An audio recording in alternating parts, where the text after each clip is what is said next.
We are live, Stan. Yeah, hey folks. Basically, we've got an audio issue trying to get Stan's audio going on his laptop, and we've been kind of dealing with that. So that was the hold up. Um, Maybe we can try. Um,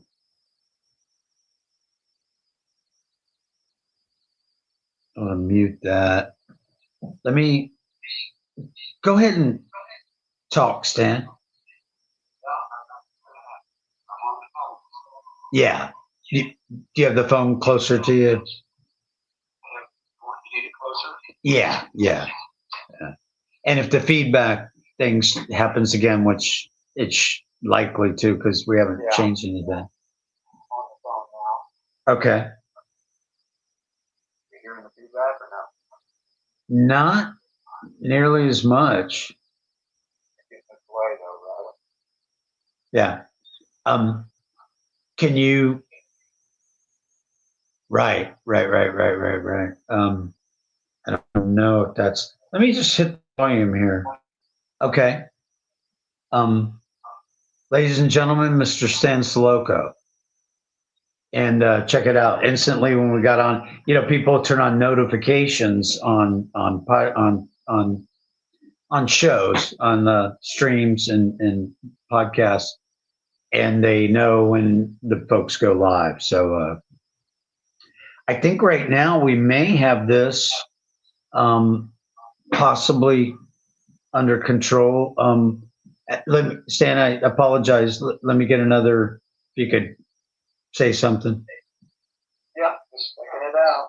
Okay. This is working right now. This is how it was for Carolyn and I. So, hey, we're going to go ahead and proclaim this as started and get started. We're certainly delayed, but no no problem there. So, hey, this is folks. This is episode number 17. It is. We're proclaiming this with the podcast. We're proclaiming the week off, the break, as the previous episodes were season 1, and we're beginning season 2 tonight with episode 17. And that was Mr. Joey Garcia's idea, which I thought was a great idea. So that's what we're doing. It's episode 17. What we're here for tonight is to interview Mr. Stan Soloko, who you see on the broadcast.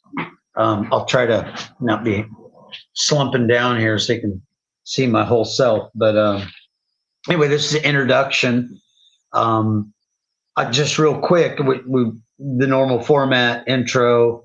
There's a a short middle section, and then the actual the feature as normal. So the intro, real quick, was the first time I got to see Stan play in Cocoa Beach. It was approximately 1988 or 89. I lived in Cocoa Beach. We would frequently go down to the pier and see what was happening, and oftentimes there was live music. And Stan, I say the pier, but it was somewhere nearby. I wouldn't bet my life that it was the pier, but that was my recollection. So anyway, in 89, I saw this. I recall it was a trio, and I said, "Man, these guys are great." And it was Stan playing drums, and it was Dave Mundy on bass and vocals.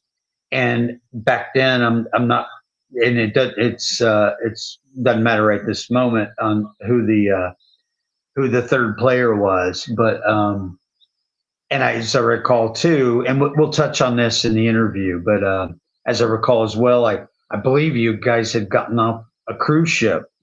So that's the intro.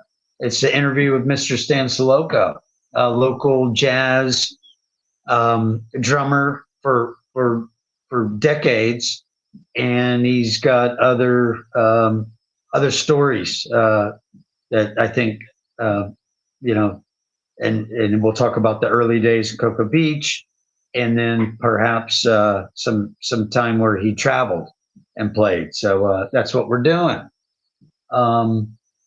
Just real quick, and so because of this, and without Will here, some of the little short section doesn't make sense. He is plugging in, but he's just not on yet.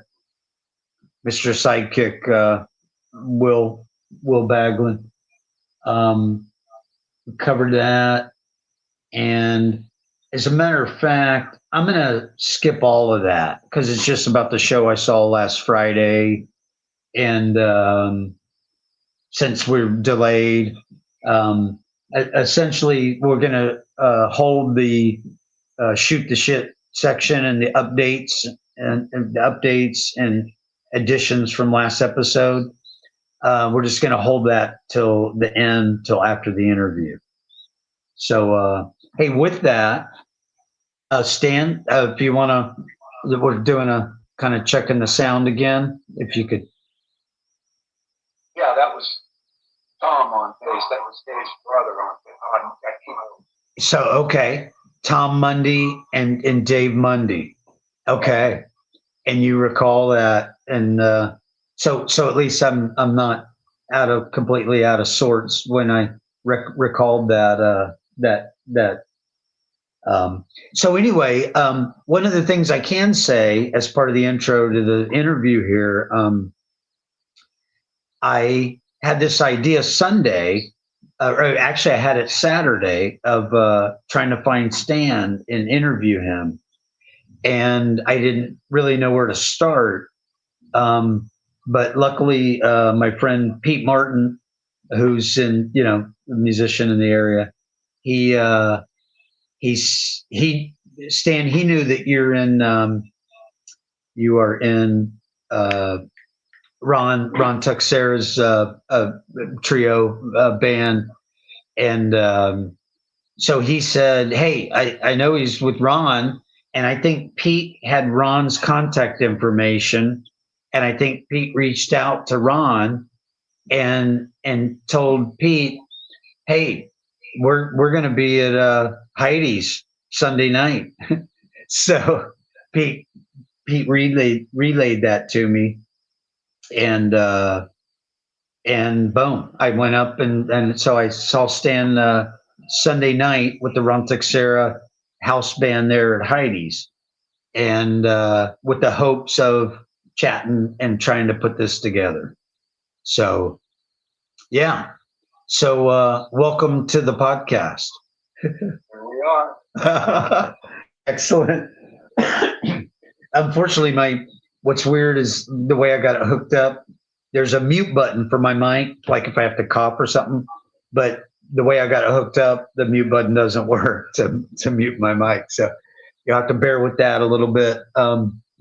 But anyway, hey, let me check the comments. We got 2 people on, and just to see who this might be. I'm kind of flying solo here, so our sidekick, Mr. Will, who oftentimes monitors comments.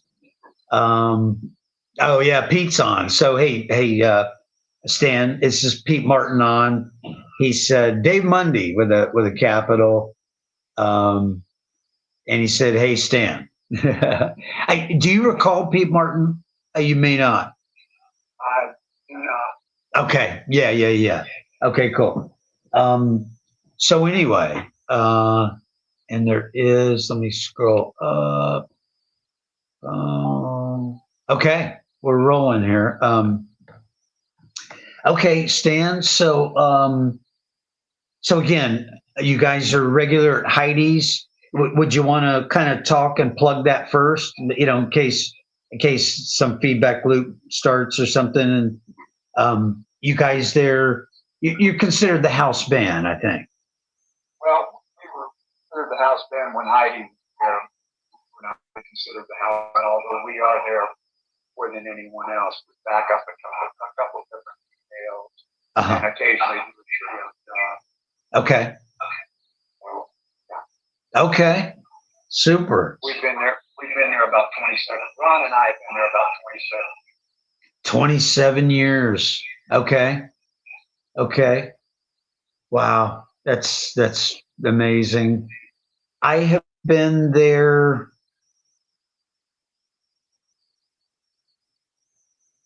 Gosh, over those years, I've been there several times, of course. And hey, Stan, I think one time there was a Dino thing, and I wanted to talk to you, like, history wise. So let's like talk about a couple of these little about Heidi's just briefly. Um, and I in my mind I remember Dino's, and I think we saw and Pete will remember this because he was with me. It was Nat Adderley did like a, a, a show, and I thought that was at Dino's, but you remember the Dino days, right? Were you guys there as well? Absolutely. What other jazz clubs? So Dino's and Heidi's are really the only two I'm aware of. Was that kind of it for Cocoa Beach?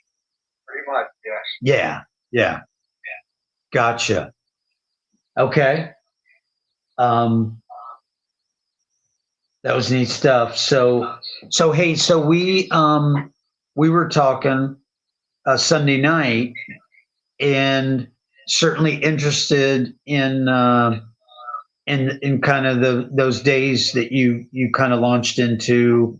I think it was the 80s.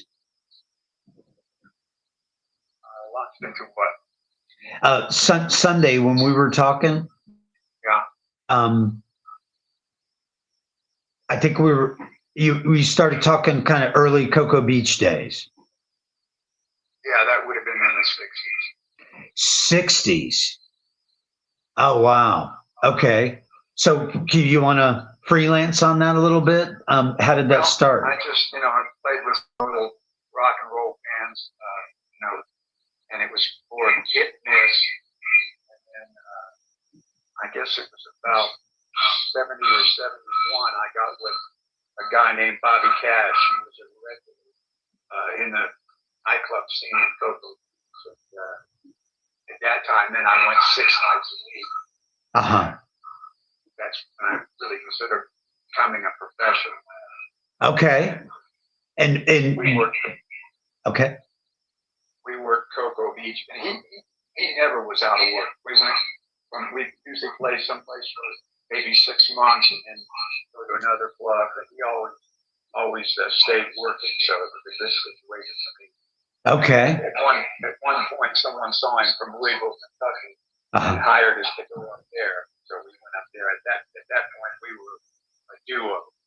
We had been a trio, and then the tour left us.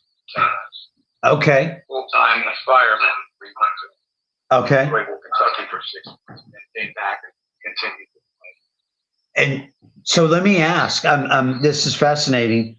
You're talking the later 60s. And this guy's name, this gentleman was Bobby Cash. Right. And so you guys were in Brevard, and then you made your way up to Kentucky for a bit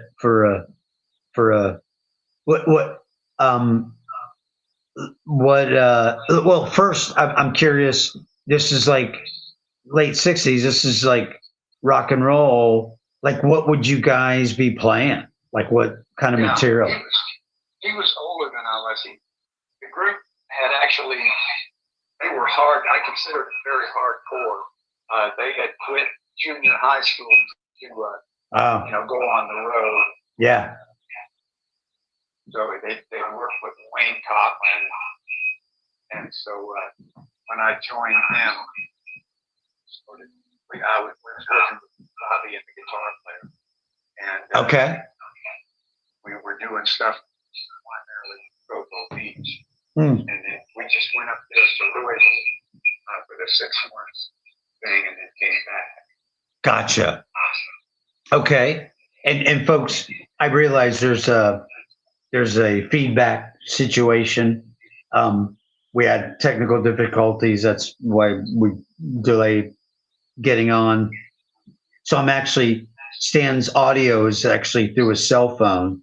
So we've got the cell phones on, and you're hearing some feedback loop created through the cell phone mics and cell phone speakers and this microphone. So sorry about that. We'll do the best we can here.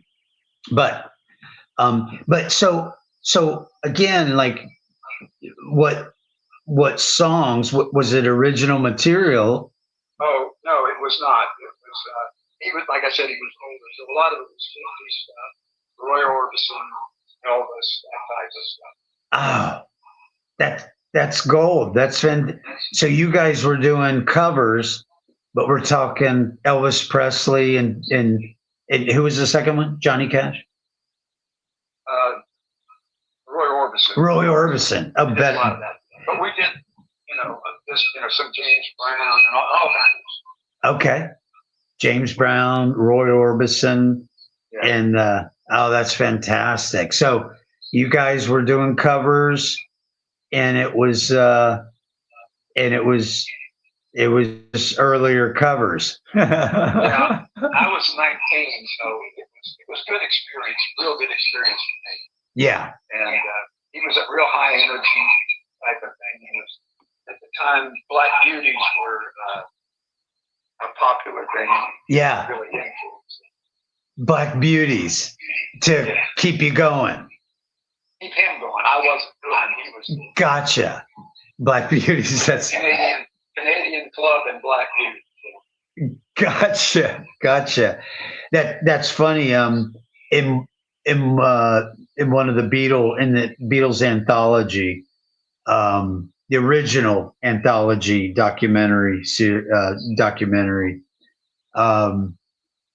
I think it was John. One of them was saying so that when they went to Hamburg, Germany, they were 17, 18, 19 years old, 20, and in Hamburg, and they were playing their behinds off, right? So I thought it was John said, "Oh yeah, here, take these." And they had a name for the little pill, and it was essentially the same thing, like a Black Beauty kind of. It's basically speed to keep you going, and they would. Yeah.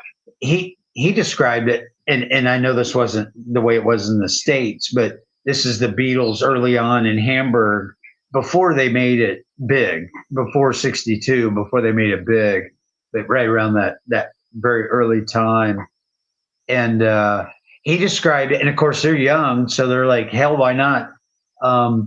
They'd do like 6 sets a night, and they were and those places stay open until 3 a.m. So yeah, we were going to 2. Okay. Yeah. 6 nights a week. 6 nights a week. 9 to 2. Yeah. Ah, gotcha. That's a lot of work. 6 nights a week. I couldn't imagine. It was great. It was great for your playing. Yeah. And just that we were used to that all the way up to the 80s. It was all 6 nights a week. Okay. And in the 80s,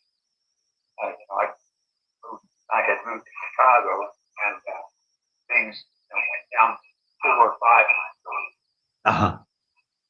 So in Chicago, you played up there? Yes. And so you had moved to Chicago, and I met a girl down in Fort Myers, and the keyboard player and I both met girls at the same time. Both ended up in Chicago. Both got married to the girls that we moved up to. So we were working up there. Gotcha. Fantastic. So let me ask. So you're in Chicago at that point. Obviously, and this was kind of in rock and roll days. Somewhere, where was your departure to jazz? I had been studying jazz since I was 19, but I never felt like I could make a living at it. There wasn't enough of it around, so I stayed about 40 months. Mm-hmm. And playing it a little bit around here in different venues that have opened up for that. This is like one-nighter type of stuff. And then I went on the cruise ships in the early 90s, and we were throwing jazz in with the rock and roll we were doing for the boat. Gotcha. And, I had the opportunity when I got off the cruise ship. I played with some more top 40 type stuff, but I found out about Ron working at Heidi's on Wednesdays and Thursdays. They didn't have a drummer, just a bass player named Jim Crutcher and Ron, and very, very, very quality music. So there was a drum set there, and I was able to go and play with the guys, just because there was no one playing drums with them. And then and Heidi offered me a job for me, and I did that in a while. And, okay. The regular drummer left them, and I was like, they hired me to do full-time 5-night over the thing. And okay, and that was in the 90s? Yeah, late 90s. Okay. Okay. I was on the cruise ship for a few years. Okay. So yeah, Stan had done a significant stint over years on the cruise ships, hence why I said at the introduction, that's where I first saw him in Cocoa Beach. They had gotten off the cruise ship and they had a gig there somewhere in Cocoa Beach. I think it was the pier. Yeah, all makes sense. So, okay, that's fantastic. So, hey, Stan, let me ask, talk about the cruise ship thing, and I'm just going to let you talk. And like, I have talked to a couple musicians on ships, like, hey, what's it like, and this and that, and one of them was a reggae band and that sort of thing. But what's it like working on the cruise ship? First opportunity I had, I went out of Miami and just did 1 week, and I liked it okay. I did a couple work stints out of Canaveral, and then I had a friend who was a guitar player that was working on the ship, and they lost their drummer, and he offered the job to me, and I was in the job time, so I thought I'd give it a shot. That's when it became a real steady thing. I did 3 or 4 years on that band. And that was a steady thing. 6 nights a week. Hey, hang on for a sec. I may have a way to help this feedback, but let me give it a shot here. Because they said if you turn the gain down, and go ahead. I'm sorry. So anyway, yeah, it's a great job for young musicians now. Get an opportunity to work full time and be around other musicians. Yeah. So, but actually, so I've heard stories where some of the players playing in bands, in a band you might see during the day, would you, let me make sure I got enough gain here anyway. Okay, we'll try that. Where they'll be in a show at night, but that's not a big deal. Well, when I first got on the cruise, I was working with the house band, the big band that we would do the shows and all. But when I went on regular stand, it was just like a trio that was played in 6 trio. Yeah. Gotcha. That's all we did. We weren't doing any shows, just doing the trio. Okay, gotcha. Yeah, sure. And so it wasn't particularly crazy hard or physical, other than lugging your stuff? No, there was no lugging at all. I was set up in one place. We occasionally played up on deck, but my drums pretty much they set up all the time in the same room. They Huh. had a regular schedule. So I had my days like in Alaska and Hawaii, good places to be able to get out during the daytime and see stuff. Okay. So how does that occur? They just do the shipping, do the shipping, do the ship, uh, uh, whether it's Premier or whatever, they go, they just book you guys for out west. Oh well, we were with Carnival, and Carnival. it was just we just had the job, and we were there until they weren't happy with it. They stayed happy. Gotcha. And so, say that again. What were some of those other places that had to be exciting to fly out west and do those bigger cruises? Well, we always left out of Canaveral while we were out of Tampa, but I mean we would just go through the canal and hit Hawaii on the way out, and go to Alaska for the summer. I gotcha. So wow, you were doing oh, okay. I'm following it. From what I heard that description, you guys would set out from Canaveral and like you said, go through the Suez Canal and then next thing you know, you're west coast of the United States, and then uh, up to Seattle and out to Hawaii. No, does that sound right? Yeah, that's correct. So, what was I gonna? I had a question there.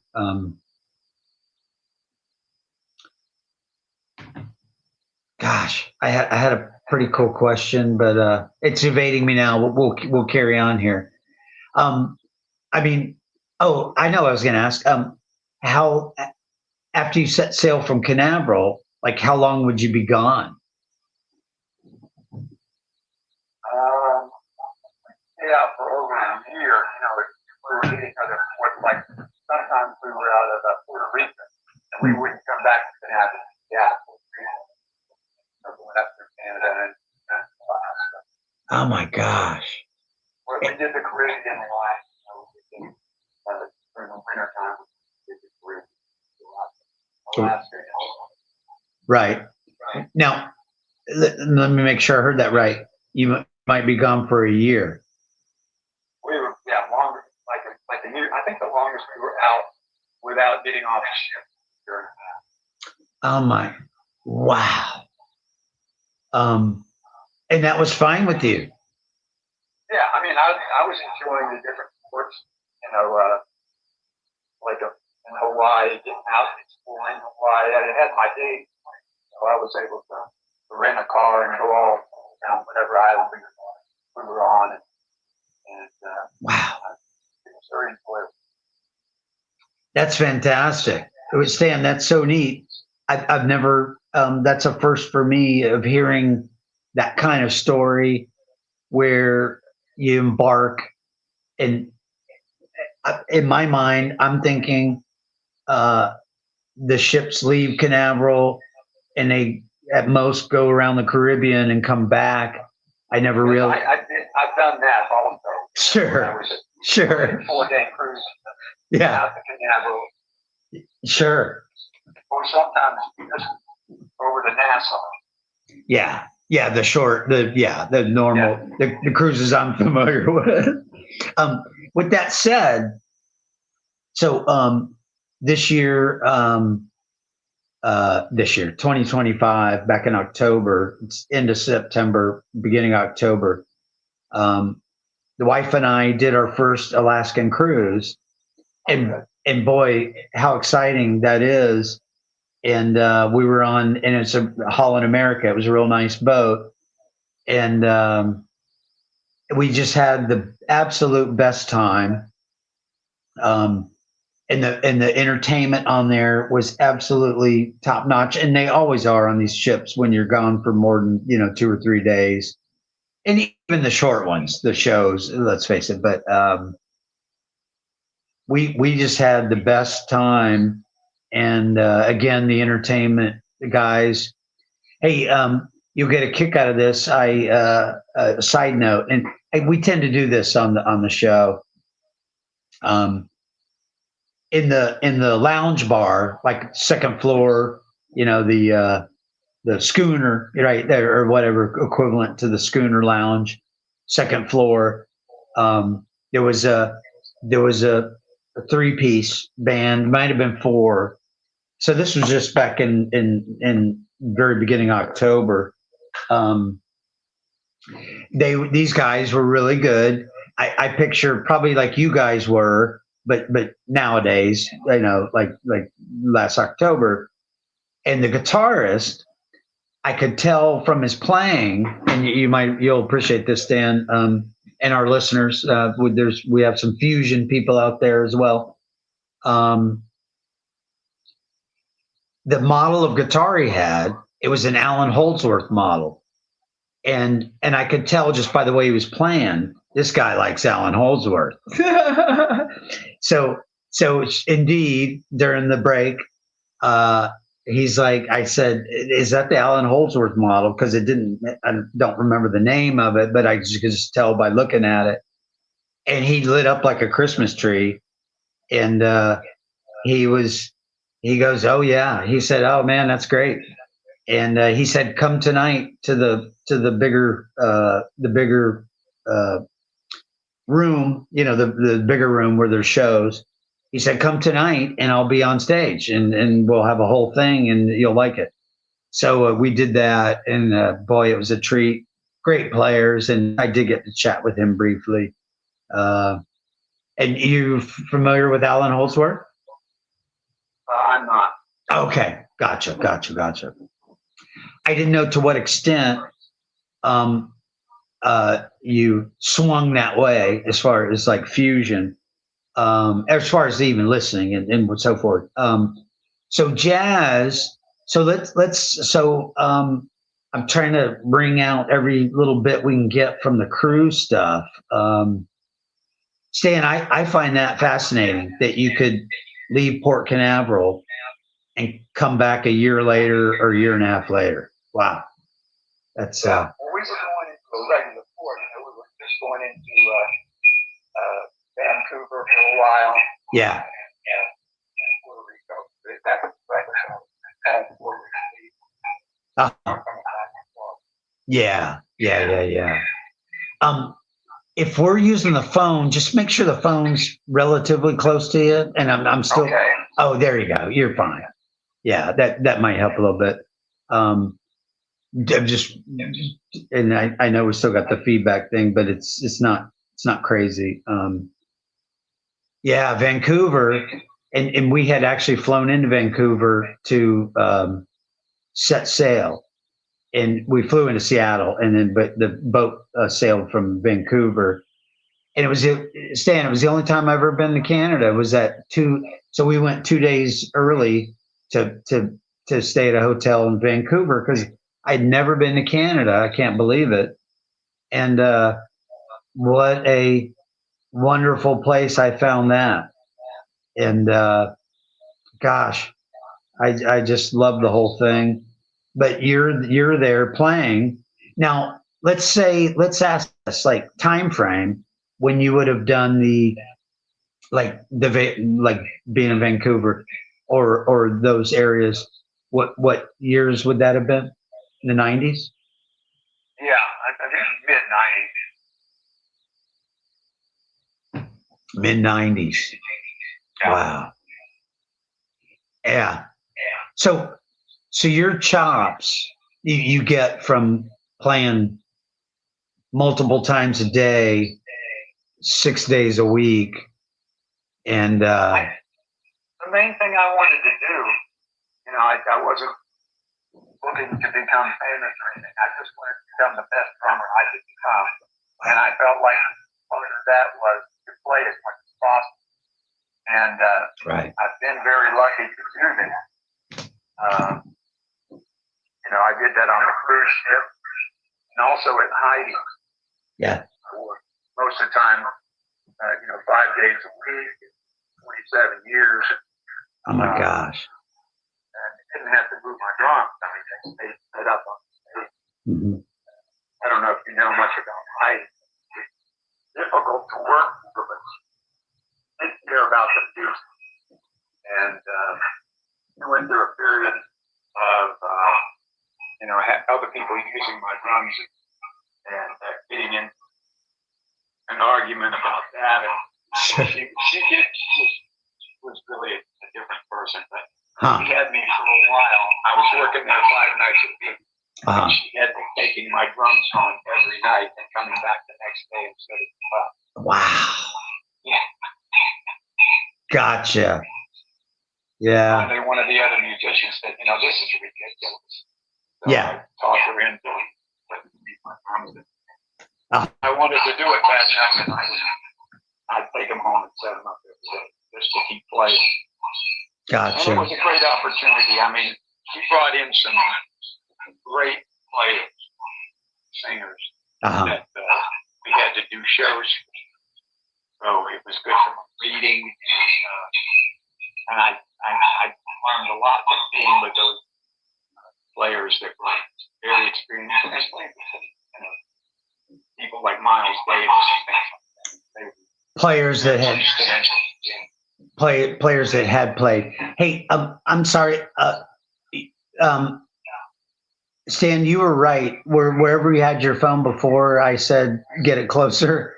If you could, if we go back to what you had there, if you had it on the table, if you had on the table or something, that seems to be part of the feedback thing, and I apologize. Yeah, that's much better.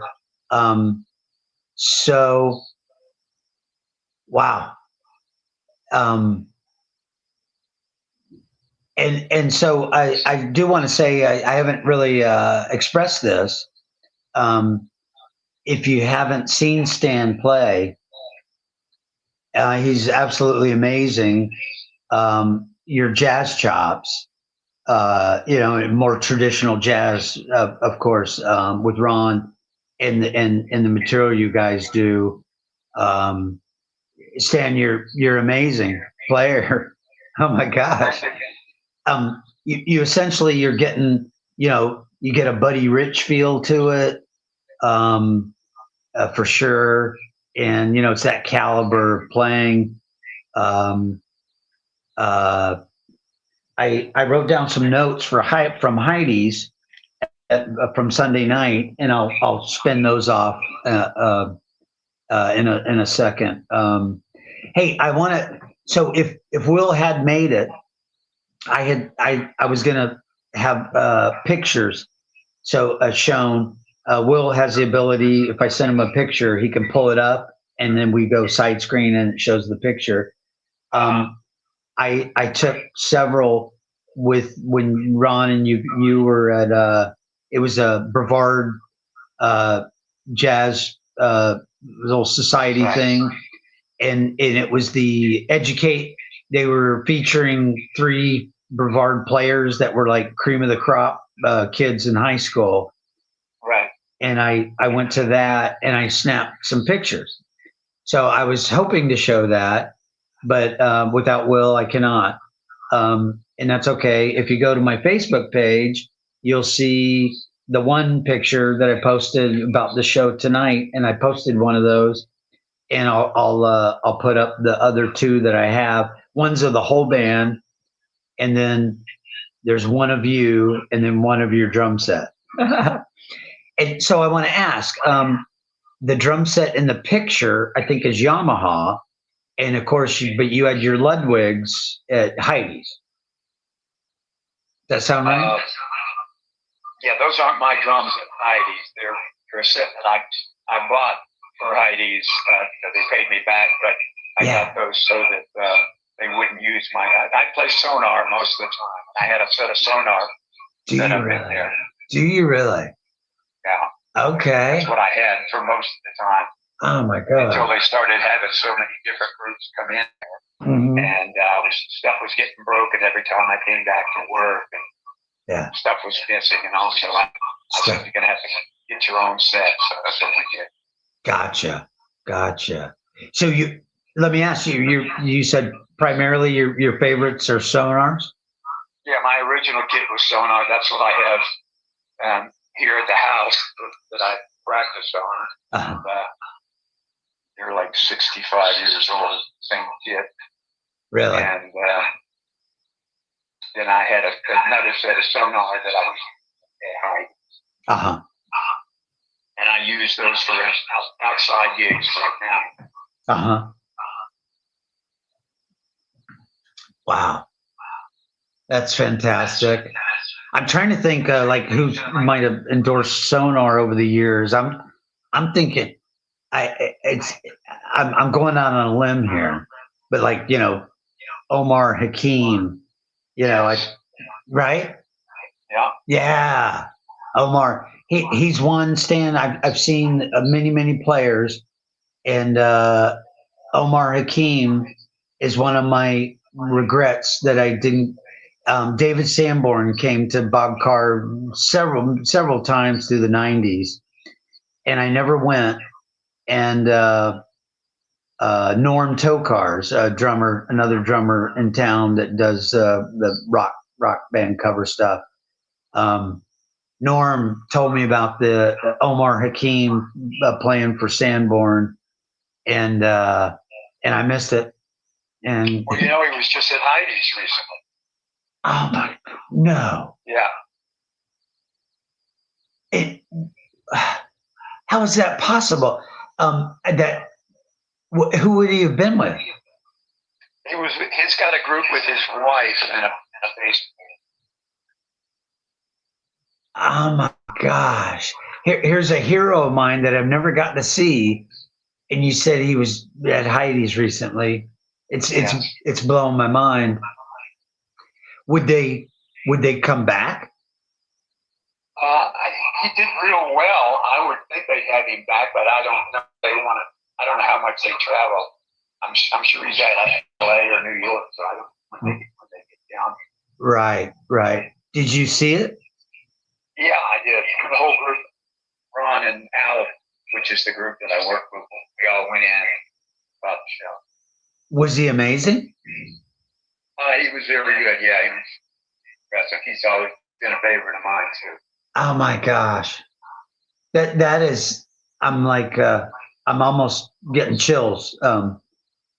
Wow. You heard my like a bucket list. I never got to see him. You go, hey, he was at Heidi's. We normally joke around, Will and I, and like, hey, one of your favorite guys was just at Heidi's, and you just had no clue. Wow. Could I ask you that if you ever hear about them coming back, to please let me know? Sure. Wow. Him and his wife and a bass player. Right. Did she play piano? Yeah, she did. She's a very, very good piano player. Oh my gosh. That is amazing. I wonder if so certainly you and Ron and the gang knew who he was, but I wonder, so people come in there and sometimes it's tourists that might come in and get a table and eat dinner and listen to the show. There's people in there that had no idea who he was as far as like his critical acclaim as a drummer. And oh my goodness, I can't imagine. I think most of the people there that night were there because he was there. Musicians. Okay, yeah. Typical cat call. That's right. Same with rock and roll. You can go over in Orlando, and if you go see Pat Travers play, half the room is a bunch of musicians that have been following him. Yeah. Oh, that is. Well, I can tell you through all the difficulties we've had tonight, that was a highlight for me. That story. Wow, that's fascinating. So let me so So folks, what I described there, if you haven't been to Heidi's, go some night. Go Friday, Saturday, is it Saturday and Sunday that they'll have live music? Well, they have 5 nights a week live music. Okay. You can go on Heidi's website and go to calendar, and it'll tell you who's playing that night. Okay. 5 nights a week, Heidi's, right, connected to the Heidelberg restaurant, and there's just great music there. But the real neat thing, it's like a dinner club. It's the classic city dinner club. I think there's tablecloths down. There are, and you can have a nice dinner, and it's a decent sized room, not too small, not too big, and the sound sounds great in there. Your drum sounded great the other night. You sounded great. So a plug for Heidi's. And yeah, let me plug this. We're there Friday and Saturday night. Coming up. We're with Crystal on Friday night, and then Saturday night we're with Hella. Okay, Crystal on Friday night and Saturday night Hella. And they have that behind the bar there. There's a electronic little billboard, small little screen. It's a nice size, like poster size, and they show the people that are coming, and I did see that. So you're at Heidi's Friday and Saturday night with this week, yeah. The two different female players. Correct. Does one play sax? No, they're both just vocalists. Okay, gotcha. Vocalists. Wow. That's it. Hey, let me ask. So through all these years, was there like a player or a vocalist or a player that you backed up that we might recognize the name? They were mostly jazz player, jazz in the jazz field, and yeah, they weren't like huge headline people as far as contemporaries. But there were some very good players. Sure. Let me ask this: did you ever open for some headliner jazz thing? No, I mean these people we were playing with them. We were the band. That's Heidi's. She had different players, and it might be a sax player or trumpet player or vocalist, whatever. And they'd bring in their charts, and we were Gotcha. Wow, that's fantastic. So hey, here, just from and let me see, we're on 48 minutes, so that's pretty good. So Stan, this might not be particularly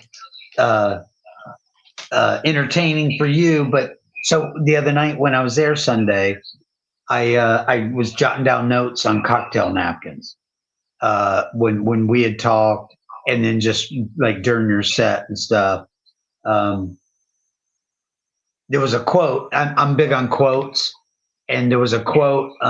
Somebody said it on stage. It was probably Ron, but one of the three of you said, and again, and it was kind of I don't know if it was the sound check for the second set or I say sound check when you guys get up and you're checking out, hey, does this mic work and all that stuff. There was a quote. Somebody said, "That's not a good reverb." That was me. Yeah. Really? Classic. I wrote it down because I heard it and I didn't. When I heard it, I looked up and I couldn't tell who said it. That's not a good reverb. That's great. I'm pretty attuned to what's coming out of the PA. I do a lot of vocals. Yes. And being in that room for 27 years, I'm used to what it can sound like. Uh-huh. And if the sound man's not getting that sound, Uh-huh. I try to bring him around to get the sound that I want. Gotcha. Hey, the whole night I was there, I don't know where the sound guy is. I didn't even look for it. Is there somebody?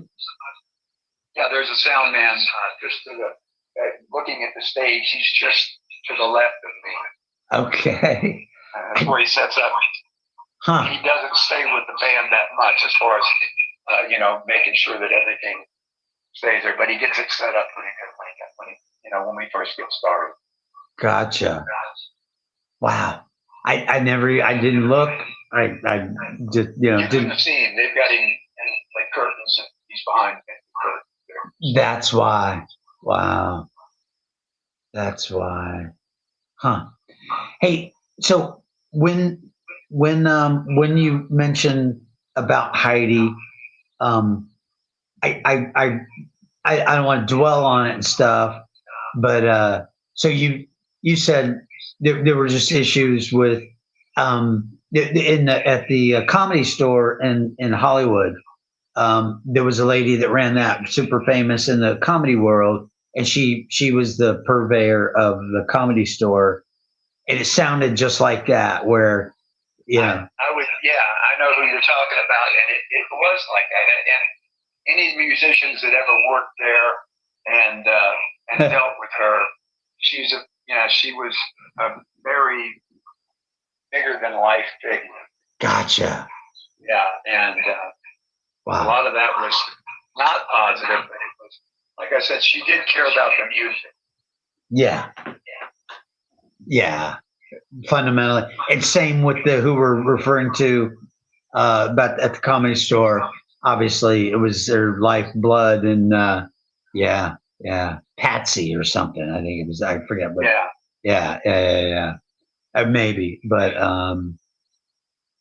so cool. On those lines, so still from Sunday, and then I'm going to ask about some favorites you might have seen over the years. But I just wrote down some notes here. I'll just kind of read them. Stan drinking coffee on.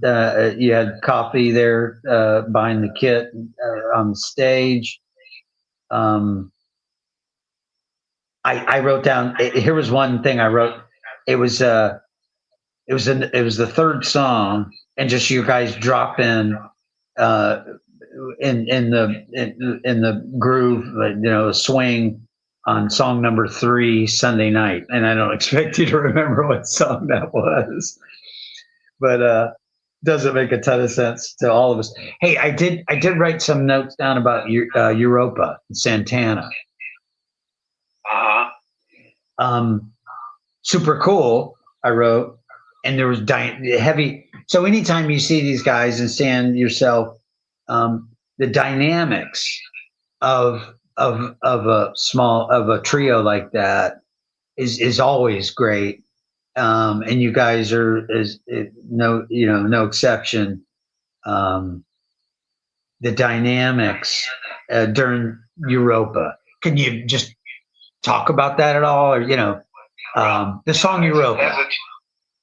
As a drummer, we don't have some of the versatility that a keyboard player has, as far as what they can do. And one of our big tools is dynamics. And I really like to use dynamics. And it makes a huge difference when the other musicians are listening to you with what you're doing with the dynamics and play along. So, And Ron and I have been working together for, we were doing the Brevard Community College big band. That was the first time we worked together. And then we were in the Groove Monsters together for a little while. Oh my goodness. And then, I joined him at Heidi. Okay. So we've been working together for a long, long time. And because of that, I mean, if you pay attention, most people don't hear it, but we move together like hand in glove. I mean, dynamics, ideas, that we just look over at each other and smile that we both did the same exact thing at the same exact time. I'm sure you've experienced that. But after working together for as long as we have, you know, it's just, I think it's a real special thing. And sometimes you just come up and comment on it, and I'm always really happy to hear that somebody is focusing on that, seeing what's going on there. Yeah. But Ron is very open to that. He's not, different players play different ways. Some of the headliners would have it in their head exactly how they wanted it played, and they're not listening to the other music. Right. Yeah. Whereas Ron is always open to playing along with what's going on. Gotcha. So it's a very special relationship between. Yeah. Wow. And it certainly comes out, it came out Sunday and every time you guys play, I'm certain. Well, Europa is, gives you a lot of opportunity for that. When the time changes and the deal changes, and so that's a real good showcase for what we're doing. We use that song quite a bit. Gotcha. I had an opportunity to. I was in San Francisco, in the hotel that we played at there. People were playing at a place called Winterland. I don't know if you ever heard of that. Winterland in San Francisco. No. No, it was a big venue, a big rock venue. Everybody did it. And they would stay at the place. We were playing at the Miyako Hotel in San Francisco. And the musicians that were playing, down the street at that venue stayed at the Miyako Hotel. Okay. And so the Santana was there, and the Doobie Brothers were there, and I got to go to their rehearsal. Wow. And I don't. Do you know the drummer Indugu? I do not. Okay. Anyway, he was a Santana's drummer at the time, and I was able to get together with him. And the lead singer for Santana came up and sang with us. Wow. I got to hang out with Michael McDonald a little bit. So. Wow. Yeah. I mean, that's just because we happen to be at the same hotel. But it was a great opportunity for me. Frank Zappa was there. Oh my God. So you were in the same room. You were in the same room. You were in the same room with Zappa. Actually, Zappa was sitting at the bar in the daytime. Nobody in the bar, and the bass player came and got me and said, "You got to come down here and see this. Frank Zappa's in the bar." Yeah. So I peeked around the corner to see if he was there, and he looked over my way just in time to see me peeking at him. Sure. And so we were going to go sit and have a drink. I told him, get a conversation going, and we walked in the bar to go over and sit down with him, and he got up and went on. Wow. Hey, Stan, there's not a lot of people that can say they were hanging and staying at a hotel with the likes of the Santana band and Zappa, Doobies. The Doobie Brothers were there. I think maybe the whole time we were there. We were having dinner in the same dining room. Mm-hmm. Wow. That is, and so you were there playing in some capacity. What was the arrangement? Well, we just had a little trio. We were doing top 40 stuff. Gotcha. In the lounge. You were the lounge band. Yeah, and they Gotcha. And I never saw Carlos, but some of the other guys in the band would come in. Sure. By running into, I don't know who it was that invited us to the rehearsal. Mm-hmm. Doobie Brothers rehearsal. Wow. And a huge rehearsal hall. Yeah. And right down the hall where they were rehearsing, Santana was in there rehearsing. Yeah. I mean, it was just like being in a dream. Right. Being in a dream. Wow. Seeing seeing the original Doobies. Yeah. And But it wasn't the original. Michael McDonald was already with him. Okay, got right. Yeah, it was during the taking it to the streets. They were working on taking it to the streets. Yes. So right. And so for me, yeah, strangely, I was not I was on the heavier rock sooner than later. So of course, loved the Doobies and always had heard my brother I know had an album, but when I moved to UCF in 1980, some my closest friends that I met there that we became lifelong friends. Taking it to the streets was the record. So to me, that's kind of it, man. Stan, that is something else. Let me ask, like, if you can recall, like whatever year that was. I'm not asking what year it was, Yeah, it but was 76. oh my gosh, you know the year 76. Damn. And you guys took off from Brevard, and you knew you had a gig in Frisco. We were working with an agent who said, we've got this hotel job out in San Francisco. You'll meet people like the Doobie Brothers. And we were all like, yeah, right. Right. And it was get done with a job in Orlando and drive out to San Francisco. So right. We were out there for a month. And, wow. Saw a lot of stuff. Well, it was a good experience for me. I'd never really been. That was a big city to me. I'd never really been in a big city. And yeah. So and I mean the people that were in this hotel, it was just incredible. At one time, John Lennon, Yoko Ono, and the Rolling Stones were all staying there at the same time. Yeah. It wasn't when we were in the hotel, but they had been there. Sure. They said it was just chaos. Wow. One could only imagine. That's just, let me make sure my phone power is, yeah, I'm fine. Wow, Stan, those are great stories. What an opportunity, what a you look back on that as a highlight. An adventure, yeah. Adventure. Was there, generally speaking, well, I don't care about drugs and stuff, but I mean, was it any big deal back then? People smoking pot and stuff? I mean, it was certainly being done, yeah. Okay. Fair enough. Fair enough. Oh my gosh.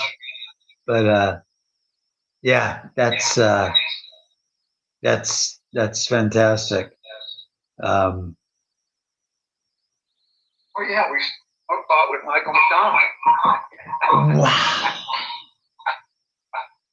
Kablam. Oh my gosh. And Michael, man,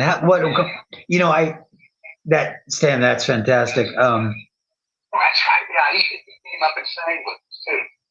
He sang. Him and the singer for Santana both came up and sang with our trio. Gotcha. And I remember I remember asking Michael McDonald, who he listened to get his style. Yeah. And I said, you sound to me,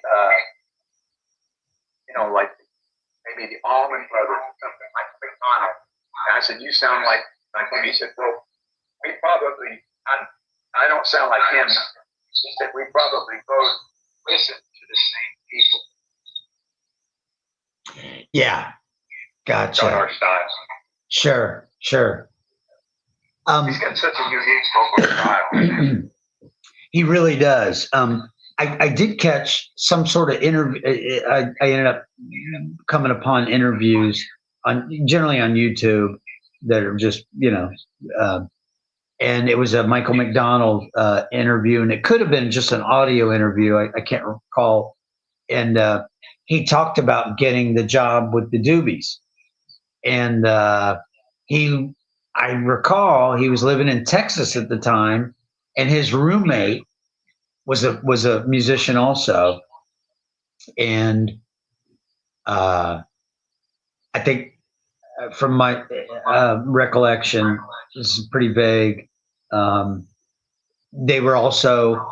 He said basically uh, he was very, he didn't say he was talented, but he had been schooled, right? There was a formal education in music, and his voice was quite gifted, and there was this interest in him, and he said they were they were trying to figure out what to do with me, and somehow this opportunity came up with the Doobie Brothers, and I believe he was living in Texas at the time, and and his and anyway, he auditioned and they loved it, and it was Well, that. I think his connection was uh, him and Skunk Baxter were both doing Steely Dan. Gotcha. Yes. Yeah. So he was doing background for Steely Dan, and Skunk Baxter, I think, recommended him to the Doobie. There you go. That sounds, yes. That sounds exactly right. All about your connections. It's about your connections. Yeah. And in whatever little interview piece I saw, he said, he goes, yeah, I'm not sure if this is going to work.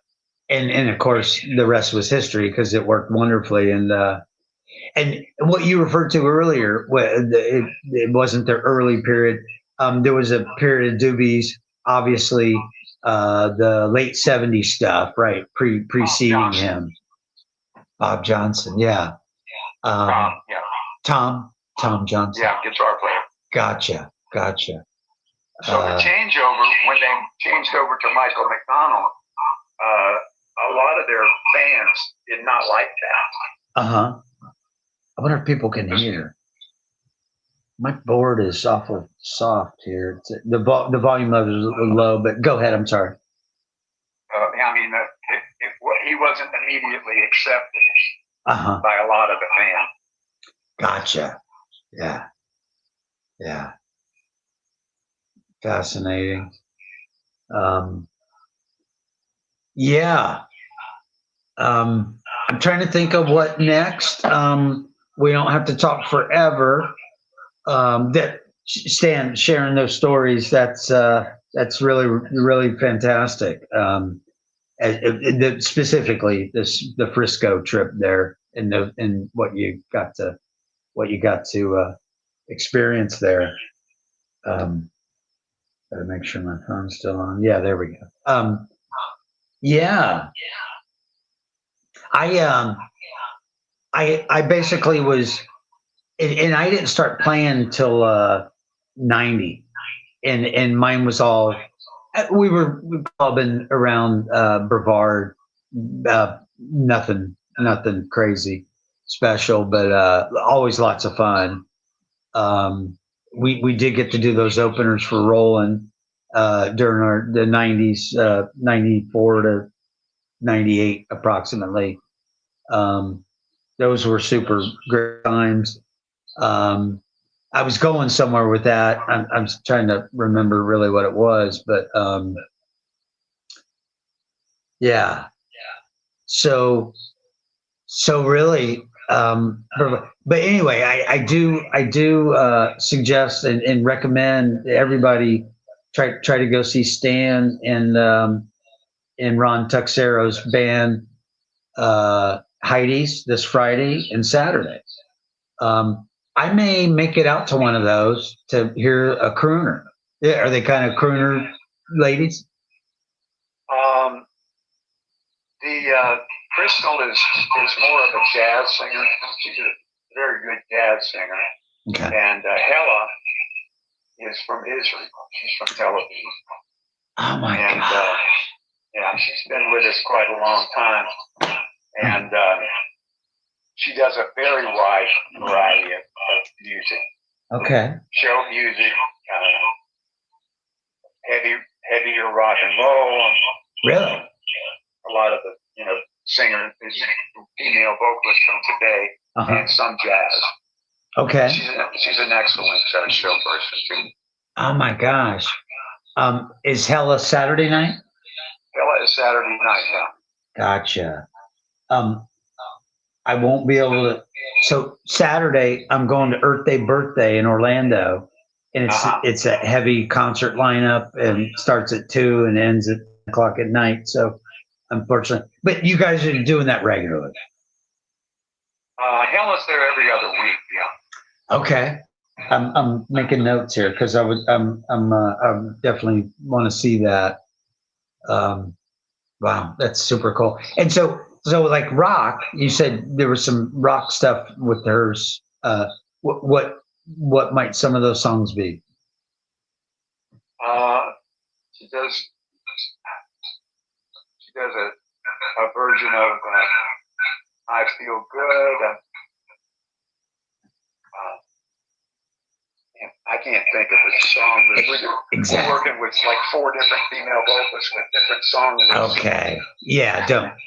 Gotcha. Don't sweat that. Okay. I'm very curious, and I'm definitely gonna have to check that out. Yeah, I really think you should come and check her out sometime. She's okay. She has a real exciting show. Okay. Very cool. And again, if I wasn't going to Orlando Saturday, I would go check that out. But yeah, I was glossing over. My stuff was all rock, from college, from high school, college too. And again, I didn't start playing until '90, so it was well after college. But listening was just rock and heavy rock. Got turned on to fusion through Stanley Clark at college, and then hence the fusion angle. And it was mostly fusion, and then of course that bleeds into jazz eventually. And the bands we really admired and listened to a lot when we were in the little band Chemistry locally. It was the Pat Metheny and the Brecker Brothers and Chick Corea Electric Band and all that stuff. So that's for 10 years. That's all I listened to. Yeah. And then I kind of popped out of it, and then just got back into, turns out, heavier rock. And I say heavier rock, the modern stuff that was out in the real heavy rock vein that just came along, let's say post 95. And but it wasn't until about 2001 or 2002, 3 or 4, where I really started getting into that. And so the last 15 years have kind of been just that heavy rock. I just enjoy that a lot to go see. But so that's but doing the podcast, I realized, hey, we need to touch on everything we can. So this is the second show we've done that's primarily jazz and mostly rock stuff. And but we're going to touch on EDM. I got a coworker Braden lined up to talk about the EDM artists, Daft Punk, and those guys. And just try to. We did. Stan, you might like it or not. We did one show on country. So that featured Will, because the counterpart is the bigger country fan. And so yeah, we're trying to kind of touch it all, and I actually touch it all that we know, right? You can't pick something out of the air that you know nothing about, and so anyway, that's the deal. Cool. Well, I can tell you we've had 3 live viewers for a while, and I think that's it. What I'll say, Stan, is you're welcome to stay on if you wish. So that's kind of we'll kind of say that's wrapping the interview part up, and then I'm gonna stay on and do a little the show from Friday and some nonsense. But appreciate it immensely for you doing this. Glad to do it. Thank you. Have you done other interviews? Probably a few. Not that I can recall. Okay. Okay. All right. Well, if we do it again in some capacity, we'll have the technical stuff worked out. And but hey, we're up to 4 at the tail end. We're up to 4, and that happens. There's a couple of friends that can't get on until after 8. So, but again, these things post and they go up on the channel and they're there, and most people that watch it well after, So yeah, so this will touch more than the folks that are watching now. But anyway, appreciate it. Well, thank you for having me. Okay, Stan, for sure. Do you want to stay on? I think I'm going to go in and get dinner started. Okay. Well, hey, thanks again. Thanks for doing this. Local drummer legend, Mr. Stan Soloko. Thanks again. And then Thank you, Fred. Okay. And now I got to figure out how I might change this. Okay. All right, Stan. Thanks again. Take care. All right. Bye-bye. Cool. Bye. Okay. I'm going to put my headphones on. I'm going to turn the phone off. Okay. The feedback loops were, yeah. Let me explain that. Here we go. So now I'm back to my normal situation here.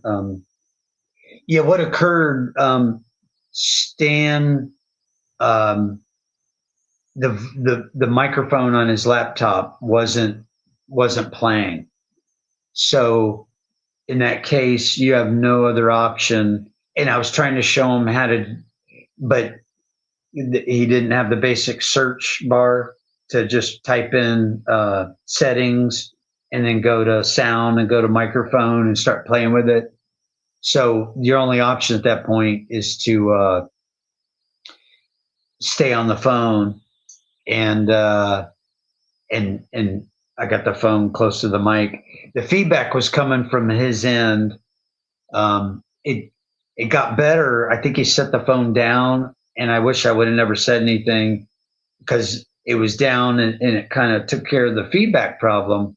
But then he wasn't as audible. It was hard to pick up and hear him. So anyway, that was the Stan Soloko interview. His story about San Francisco. Oh my goodness. Oh my God. I'll just recap real quick. He's in Frisco for a month back in 1976, he said. He remembered the year. And there was some festival going on, and his trio was the house trio for the lounge, essentially. And on this bill over, I'm sure, a period of a weekend, if not longer, the Doobie Brothers were on the bill for this festival, and Santana and Frank Zappa was there. And all of these, they were staying at the hotel that these bands would come in and out and stay and inevitably come into the lounge. And he had a case where Michael McDonald and the singer for Santana got up and sang with their little trio in the lounge at this pretty famous, he mentioned the hotel, it was some famous hotel. And he's hanging out, and these people are coming in and out, with them being the house band. And wow, what a story. That's absolutely phenomenally incredible. I can't say I've had such a cool story told on the cast thus far, but Hey, the stuff so because we were having difficulties and Will couldn't make it, I skipped the ads. We took a week off, and um let me see. Here was one of the things. The previous episode 16 was on Fleetwood Mac, and I dropped my guard and played a bunch of Fleetwood Mac stuff, and it got blocked. It was copyright infringement, and they blocked the video. So I'll have to edit those parts out, and I haven't figured out how to edit using StreamYard yet. So that was that. I saw one hell of a show last Friday night at Ace Cafe in Sanford. Went to see Marshall's band, Somebody's Hero.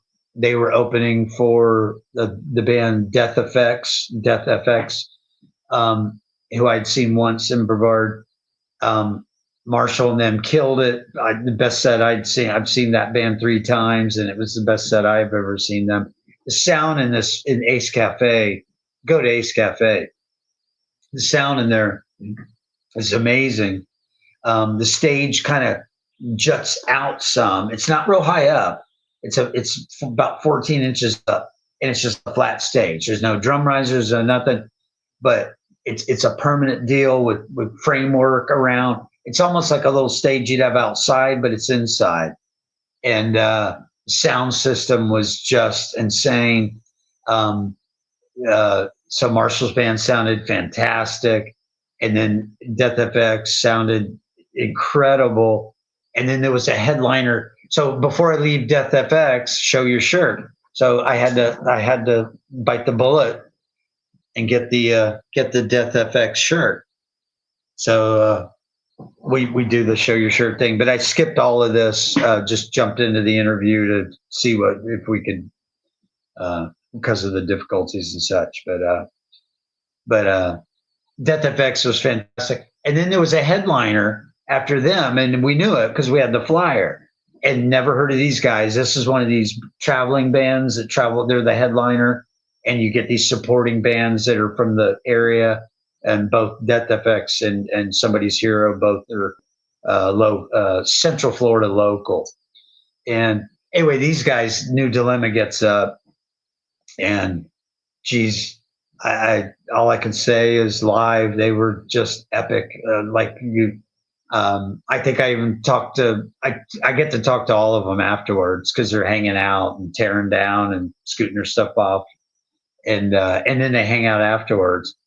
And I talked to one of the guys in New Dilemma. I'm like, man, you guys should be like on Sunset Boulevard in Los Angeles. You guys are freaking insanely fantastic.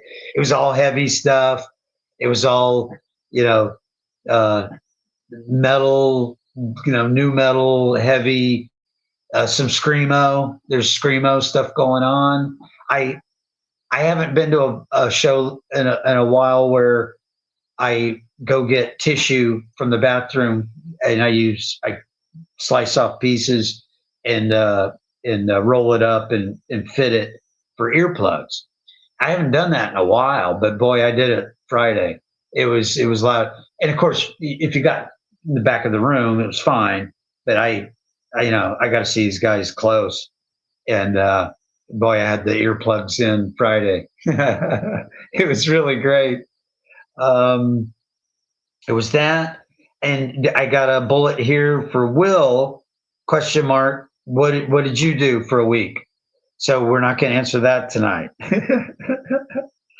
So yeah, that's that, and I think that's it. Let me see. I got 2 people on. Let's kind of consider the show done. And whoever's on, I'm going to be looking at the comments. Make a comment, whoever's on. Let me pull those back in. Pete was on, but it's hard to say. So there's 2 folks on, and I have no idea who they are. So whoever you are, thanks for tuning in. Could be Mitch, could be Hard to say.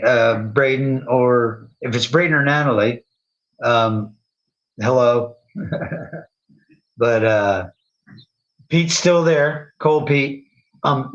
Pete was so this is perfect. The show's kind of over, and we can just kind of bullshit and stay on. And we do that last 3 or 4 shows. Was that feedback loop? Was he audible at all? I assume he was, or like nobody would have stayed on. Shoot, I should pull Pete in here. Hey Pete, I'm going to send you the link. Can you? Do you have your? Blah blah blah blah blah. Do you have?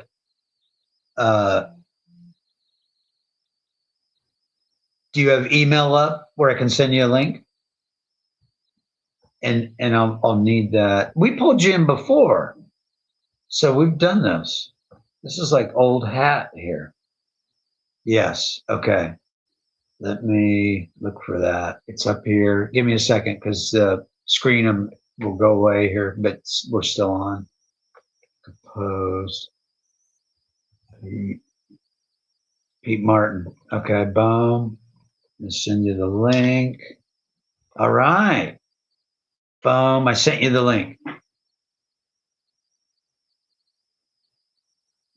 And I got to put something in this cup and I got to go to the bathroom. But we'll patch you in first. Get back to here. Okay. Here's my phone. We'll get a debrief here with Pete. I know that was fairly disastrous. We ran into a similar problem with Carolyn Willis where I couldn't get her. She had no audio, so we had to do the phone thing. But with Carolyn, there was no feedback. It was just you could hear her, and I had the phone up against the microphone, and it worked fine. But the entire time there, Stan had this feedback thing going when the phone was on. We'll see here. Give us a second. Mr. Martin might be patching in. Patching in. And hopefully this happens soon because I really got to run to the boys' room here. Ba, ba, ba, ba, ba, ba. Yeah, smile in the boys' room.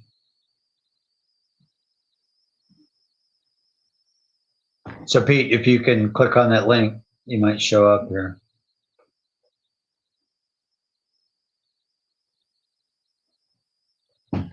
And you know what? Actually, I can take these off because I know the audio is working. A little more comfy, and I really got to go. I'll let Pete talk.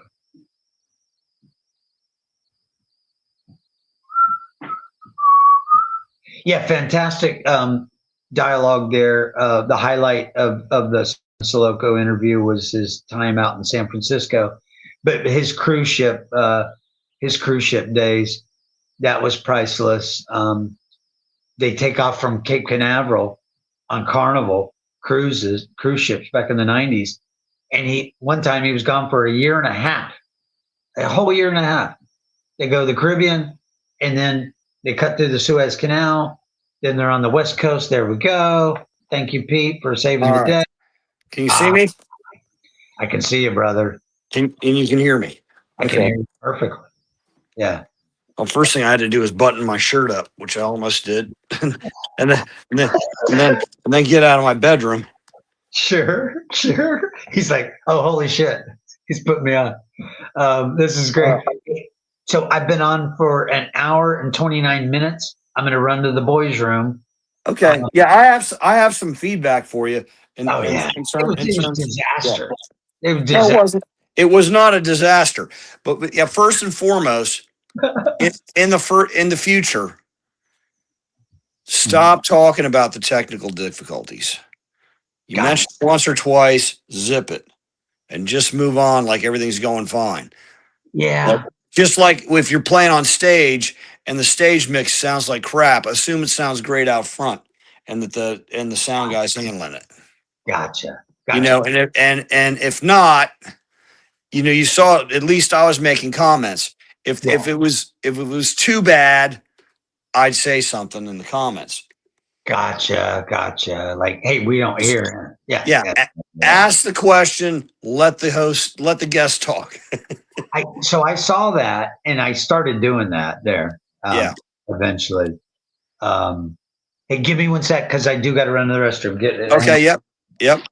Must take care of that type of business. Yeah. And while you're doing that, I'm going to put my phone down so I can better, because I was just,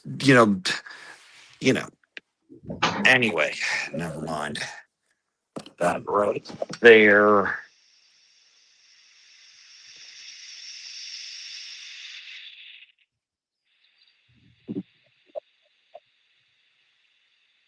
All right.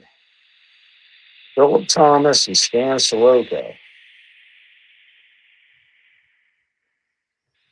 I remember Stan told me great stories because what happened with my thing with Stan was I was playing in this band. Oh gosh, when was it? 30 years ago. I was playing in this band called Sandspur with George Fans. It was the leader. He had written a bunch of interesting songs and recorded some albums at Full Sail Music Studio. And I even got to go over there and record a couple songs with him. But he had a CD out, and he had tons of gigs. We were playing, I think we averaged over 20 gigs a month for 5 years. And anyway, George was always pulling in great players. He had a couple of good guitar players before me, and I gigged with some of them. So there was Pete Cassianis and the late great Mark Benedicts. And so those guys were in before me, but they had other things going on. And George hired me to be the regular guy. But even then, still Mark would come or Pete would come. We'd have a second guitar player lots of times. But George had all kinds of different drummers we worked with. And whenever somebody talented came into town, came off the cruise ship or something, he would nab them and give them some of their first local gigs. Wow. So they would get with us a half a dozen times, and then they would go on with, like I think Stan went and did a stint with the Groove Monsters, I think, after us. So Pete, he mentioned that, and it clicked, and I said, "Oh my God, the Groove Monsters," and then we kept talking about what I must have been dozing then because I kind of fell asleep during part of it. Sure. So he mentioned that, and I wanted to touch on that because I had no idea that the only times I ever saw the Groove Monsters was always with Mark or whatever the drummer's name is. Well, a few things impressed me about Stan. Yeah. The guy had incredible meter in terms of he could pick a clock speed and stick to it like nobody's business. Incredible. And it was. He sort of had the nickname the metronome. So let me tell you a few stories about Stan Soloko. All right. See, he doesn't remember me, but I remember him. Sure. And I didn't think he would either because I've had this experience with him before. And I mean, I have people come up to me and say, "Oh, I remember when I saw you at such and such and such and such," or even I remember I sat in with you at blah blah blah blah blah, and I don't remember that day at all. Right. I mean, look, how many gigs has that guy done? I mean, I did 22 gigs a month for 5 years, so I did over 1,000 gigs in 5 years with Sans. I did over 200 gigs a year with Sandspur for 5 years. Wow. That's 1,000 gigs in 5 years. That's a lot of playing, man. It's a lot. So some of those things are blended together. Some of them I don't remember at all. Somebody came up and talked to me on break. Maybe they remember it. I don't even remember even meeting them. So I can understand where. So what Sure. when Stan played, working. somewhere between 6 and 12 gigs with Sandspur. In the first 6 or 8 months, he was back in town off the cruise ship. Gotcha. Yeah. Okay. So, you know, and those were not the gigs he wanted to play. He wanted to play better gigs. Yeah. Yeah. Okay. Because we were playing dive bars for $50 or $60 a piece. Yeah. Yeah. And, you know, and he was looking for the $100 plus gigs, right? Sure. Because I was, you know, I would call myself a semi-pro then, you know. Anyway, look, and there's different levels of musicianship, and George was always bringing in great players. Like I said, they usually didn't stay very long, you know. But like I did one gig with Michael Wright when he first came back into town. And Michael Wright ended up being the drummer for. And I told him, yeah, Michael Wright ended up being the drummer for the Groove Monsters, and still plays with what's left of them, I guess. He's an incredible drummer. He's got his own channel. He does a lot of original stuff. And you know, I told him my favorite drummer was Michael Narada Walden. You know, who did that Lead Boots track off the Jeff Beck. Jeff Beck album. Plus, the best live concert I ever saw him do, Narada was on drums, and Narada's a producer. He produced some of those recordings for Jeff Beck. But I mean, not that album. That album was produced by George Martin, Yeah. of the Beatles. Anyway, so I tell Michael Wright this, and he goes, "Oh," I told Michael Wright about Narada Michael Walden. He says, "Oh," he says, "He's not that great. I'm better than him." He said, I've been on cattle calls and auditions with him." Gotcha. So well, Michael Wright's a damn good. He's fucking great. Anyway, but we did one gig with him, like the first week he was in town. Wow. And he was dating this Yeah. chick who used to play for the Time, Huh.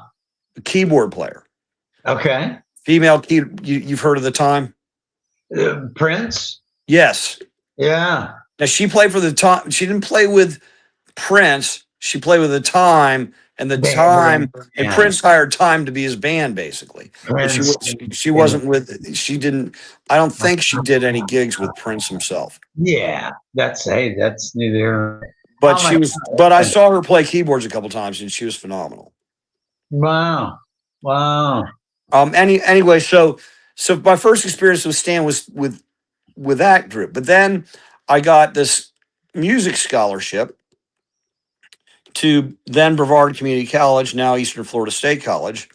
Yeah. And I did 60 plus credits of music in 2 years, including all their music theory and sight singing and all that.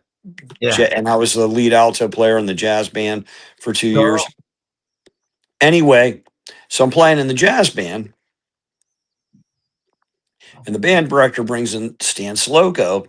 Wow. For one of our concerts. So Stan came in, and Stan's got his drum set down there, and we're all and Stan starts warming up and playing something.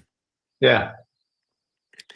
And the band director says, "Watch this." And he turns his metronome on. 120 beats per minute. Wow. Exactly. And he just stayed with it. And Stan doesn't hear the click. He doesn't hear the metronome. Stan doesn't even know what he's doing. He's just playing. No, right. So I did one concert with him with the BCC Jazz Band, and I remember it because I already knew who he was, and I'd already gigged with him. Wow. You know, but he didn't really interact with the class. He just came in, read the charts, and he was just concentrating on the music. He wasn't concentrating on the members of the band. Right. I'm not sure I even got a chance to talk with him. He rehearsed with us like 4 times, and then we did a concert with him. Wow. And also, Richie Mola was going through music at the same time. Richie Mola is a great drummer. He was playing for Kenny Cohen. Sure. Richie. And one of the art as well. Yeah. So Richie we used to have lunch together and everything because he went through the music program. So At Pete, least one of those 2 years he was there, and he can I went and finished a 4-year degree in music education can I interrupt? at UCF, and I don't. he taught band in elementary school for about 5 or 6 years after Got that, while still gigging locally. But gotcha. then we had been using Mike. Now I can't remember his name. Can you hear me? Yes, I can hear you. Okay. I just want to make sure. Yeah, Hang I'm on. talking a lot, aren't I? Slow down. Yeah. Um, so So with Stan, so you know what? Stan is all business. I've only got yes, to he talk. is. He is just all business. He is. Yeah. He lives and breathes for the gig. He is all business, and that's the way he always was. And he was never arrogant or anything. He was always nice to get along with. But he's all about the business and the music. He doesn't focus on the people so much. Mm-hmm. Mm-hmm. So he doesn't focus on the personalities and the networking. I guess unless it's going to lead to a better gig or something. But Yeah. Yeah. he's a pro, man. He's a pro. Did you hear did you hear the San Francisco bit? Hey, we got No. Mitch Hayes on. Hang No, I didn't hear the San Francisco bit, and I was hoping you on. would ask him about the time he went to see Santana's rehearsal. Well, you heard that. Then that's part of it. Oh, did you did that get in there? I guess I fell asleep more than I thought Yeah. Yeah. because I had asked you to ask about that when he started talking about the cruise ship going to past California. I thought maybe, Ah, but I guess I must have fallen asleep. I didn't real. I thought I knew I dozed a little bit. I didn't realize I missed whole sections like that. right. Hey, hang on for 1 second. We got Mr. Mitch Hines on live, and he's live in the comments, and he's watching us. So, Dear friend Mitch Hines from Seattle, Washington. so So let me. I want to say one other thing about Richie Mullis, and because so I've got to be pretty good friends with Richie, and I kind of idolized him at the time because I chose his Sure. band leader as a mentor of mine. Mhm. Kenny Cohen, and Mhm. so Kenny, my God. so then I was in this band, Len Turner's daughter's band in Yeah. their Did you? tuxedo, Yeah. and you did a gig with us as a drummer one time, Yeah. and Mike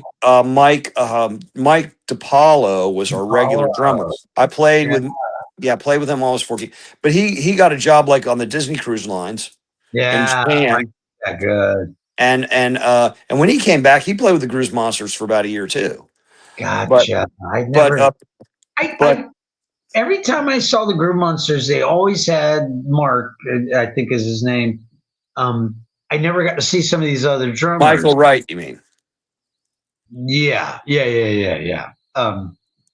And so anyway, we in Oh, tuxedo it's Michael. we did Reelin' in the Years, Nice. and we did it really well.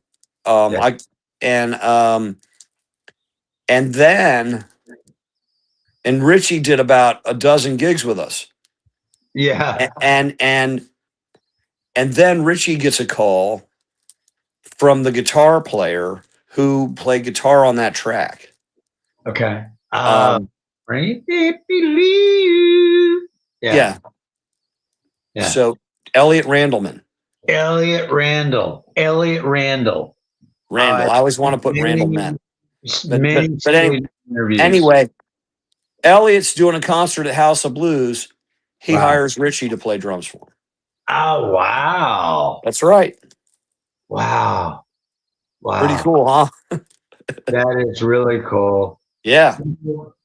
I of the drum of Probably they called Len Turner, and Len Turner said, "I got a drummer, and they're doing this. They're doing Steely Dan. They're doing that song." yeah. Oh, wow.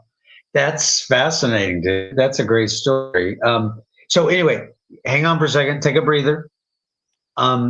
Mitch is on from Seattle. Yo, Mitch. Hey, Um, Mitch. so I don't know if Mitch was on earlier, but during the Soloko interview and the audio. So Pete, I will always talk about when the audio's fucked up because that I had to tell people. So I didn't get to rebuttal when you said, "Hey, realize it's happening and just move on. And if it gets so bad, you got to fucking disconnect." But as we're If going, it's so bad, if it's so bad, if I'm on at least, I'll tell you in the comments. But you know what I'm saying? It's you're not like, always look, on. You're not always on. So it right, was right. I hear you, man. so when I get 3 and 4, when I get two new people, Mention it once or twice and let it yeah, go. I know, Don't keep bringing it up. I know, but Yeah. you won't listen to what I'm saying, brother. Okay. Um, so there's like 2 viewers, and when it goes to 3 and 4, so I got 2 new viewers, and they're listening for 5 minutes, and they know the sound's fucked up. So I feel compelled to say something, and it Right. just So like you say, hey, if you notice someone else entered the room, you say, hey, apologize for the audio. It was worse. This is the best we can do for this time. So we're just gonna keep going with it. right, And right. let it go. Don't belabor it, because then it's like then your guest is sitting there like this, and Yeah, and we're like, we're there and we're listening, and we're yeah, and we're and we're dealing with the audio issue. That's fine. We want to yeah, hear what he has to say. yeah, yeah. Exactly. So Pete, check it out. And like my brother-in-law, who's extremely good at in business, and very, he's a multimillionaire, and he's very Let's good not at talk about brother. promotions. And he would say, look, if something negative happens, Yeah, don't keep talking about it. advice. All right. So Right, and right. then that being said, I'm done talking about this. Got it. Yeah, yeah. Exactly. Hey, earlier on, like in the episodes 1, 2, 3, 4, 5, it was worse. I wore my I would listen to it like afterwards, a day later, the 2 days later, and I'm listening, and I'm wearing myself out, hearing myself talk about it, and I'm like, oh Yeah. my god. So I have gotten better over time Okay. Yeah. with Cool. that. But hey, Pete, I want to Yeah. introduce you to Mitch Hines, who's on Okay. right now. So Mitch, in my playing travels in Brevard, and my whole playing travels really, which has always been in Brevard County. Pete is my go-to guy. I I've helped him start a couple of bands. So Mitch will appreciate this. I helped him start a couple of bands. Typically, would help him get started, and then when it came time to seriously gig, I would back out, and they would find a drummer to go gig because I had done that in my early days, and I just didn't want to go roadie rap and do that anymore on any sort of regular basis. So, but anyway, Mitch, Pete is he's the guitarist, man. He's Pete Guitar Martin, and he has played some shows. He's played with many people in the county, many bands, and anyway, he's my musical confidant. I've And had the privilege of playing with a lot of people who are better than me. boom, boom. But you've been right in the pocket there many times. But Thank you. super cool. He says hi, Pete. Hi, Mitch. Yeah. Is he going to be? We're going to be able to get him on a third video, or can we only do two at a time, or what? We'll just leave it at this for now. But hey, Mitch, are you opposed for me to pull you in? Because just so you know, the show's well over, and then this is the part where we we'll see what he says here. It's likely, but the show's well over, and we stay over. There's got to be. I need a name, Pete, for the after show. It's really the after show. I say, Okay. okay, folks, it's over. You can hang up. But we're gonna keep shooting the shit. So that's Well, what we're doing. you could call it the debrief, but we still have our pants on. The debrief. We still have the briefs on. Right. Yeah, but it really is the after show. Yeah. Hey Pete, Friday when I went, did I invite you to go? I was. You did, and I wanted to go, but I did not have the energy to go. In fact, you know, since Yeah, it was since fucking since November, mid-November, when I started remodeling my kitchen, awesome. okay, I have literally been working between 80 and 140 hours a week. Yeah, yeah, And in fact, it's insane. and about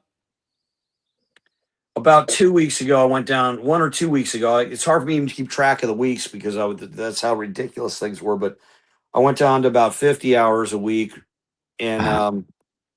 today I made the decision that I'm other than a few lessons I'm teaching, I'm taking off until Monday. I'm not doing anything. Dude, do that. And I need to just regroup and I went and uh You got to take a break. I told my supervising agent, and Sure. I had a couple appointments and I handed them over to him, and I told him, look, I need at least a week to think about this. I rushed into this, and let's see if that's what I really want to do. But that aside, I've worked I've worked over 2,000 hours in the last 4 months. That's a whole year's worth of work in Right. 4 months, and I and 2040. I It's need to the just whole. chill out Yeah. and get my brain and faculties and emotions back, and Yeah. regroup and figure out what it is that God really wants me to do right now. Right. Right. Right. Because Right. I hadn't planned on making any changes. I figured I was going to be doing what I was doing till I was 70 if I could possibly pull it off, and that all changed when the owner of Island Music died the day before Thanksgiving. Wow. Island music and Which iconic. is now Sam's Island Music. A guy named Dave Friedman opened up a new music store in the same location, and he called it Sam's in honor of Sam's Island Music. Island music. Gotcha. Dave's an incredible keyboardist, and I only met him when he started helping out in the store when Sam had his back surgery, Sure. But and so he's a great guy. okay. Um, Hang on, brother.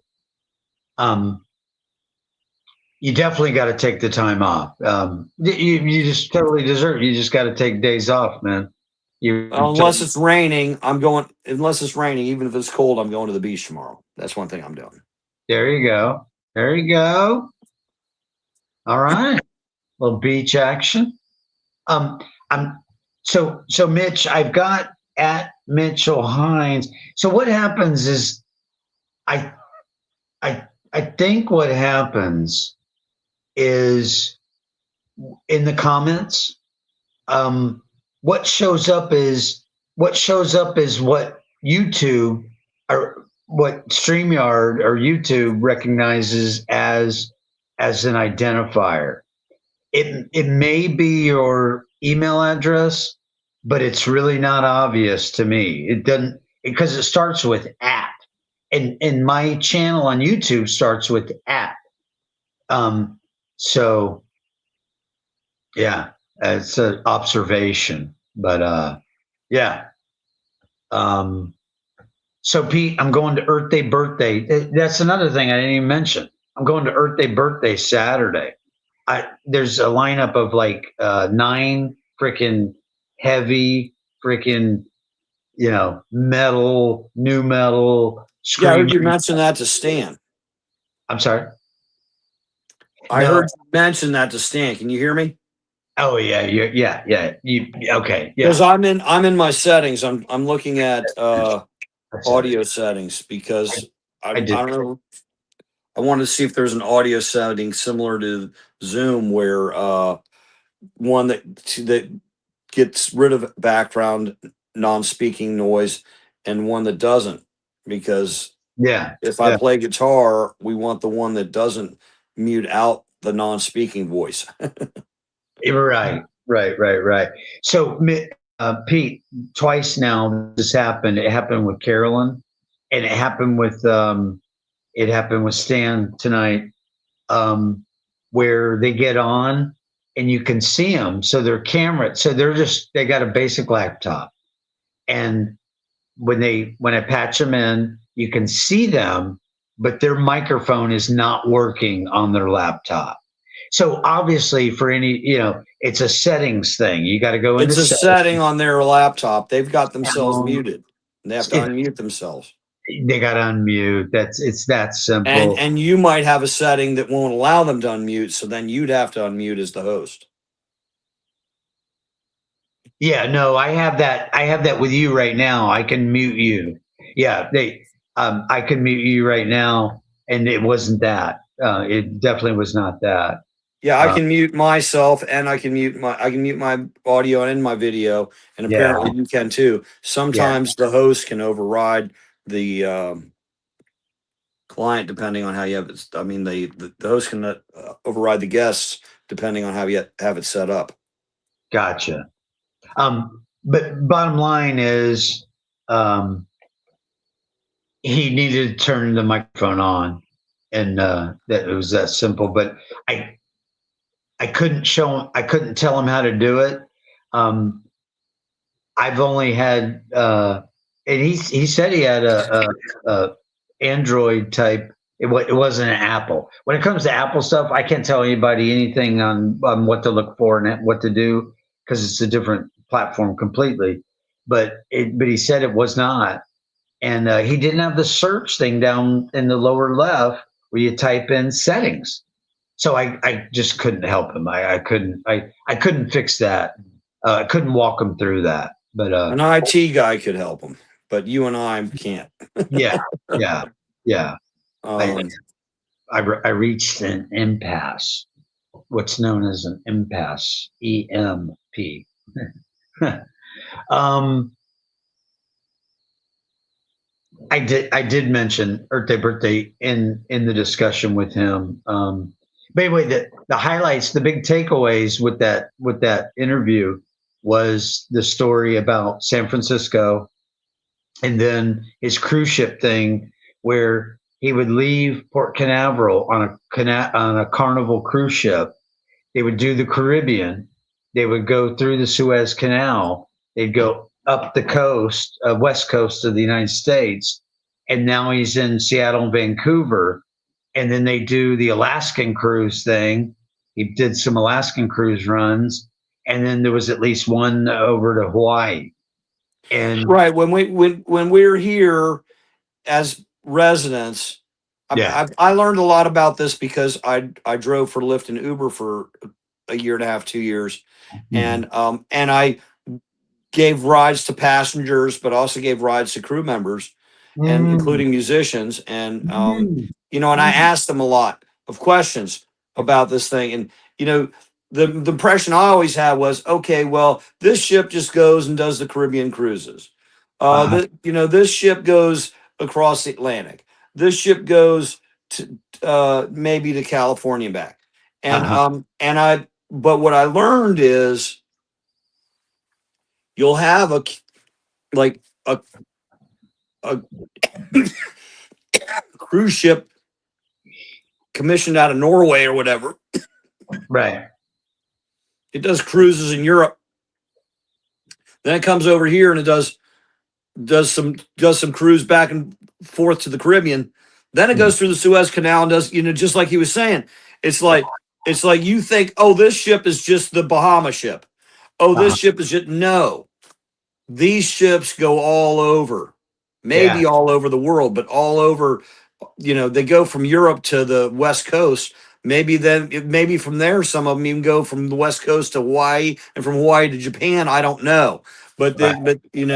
yeah, they don't. Uh, They don't just have. Oh, this is the Bahama ship. Oh, this is the wow. transatlantic ship. I No, didn't it's one realize that. ship over a year or two or three. They'll be all over the place. Wow. I never really realized that.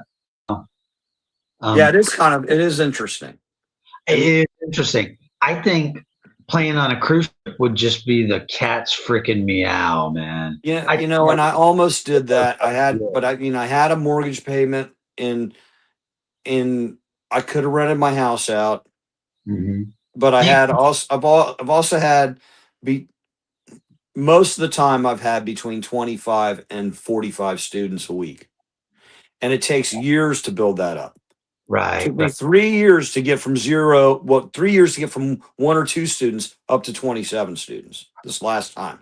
Because I had another career and I kind of let my lessons go for the wayside. I didn't advertise or try to recruit people for 5 or 10 years, and I went down to two students. Right. Then I started teaching island music again, and it took me 3 years to get to 27 students. You know, Got before it took me 7 years to get to 45 students. And so it's like, oh, so I spent all this time building this up, and I got a really pretty good regular income with it. yeah. Now I'm going to trash it to go on a cruise ship. So I just Right. never did it. You can't But just disappear for 6 months. besides the fact that I was sober the whole time, and most everybody else on that ship's drinking. So Yeah.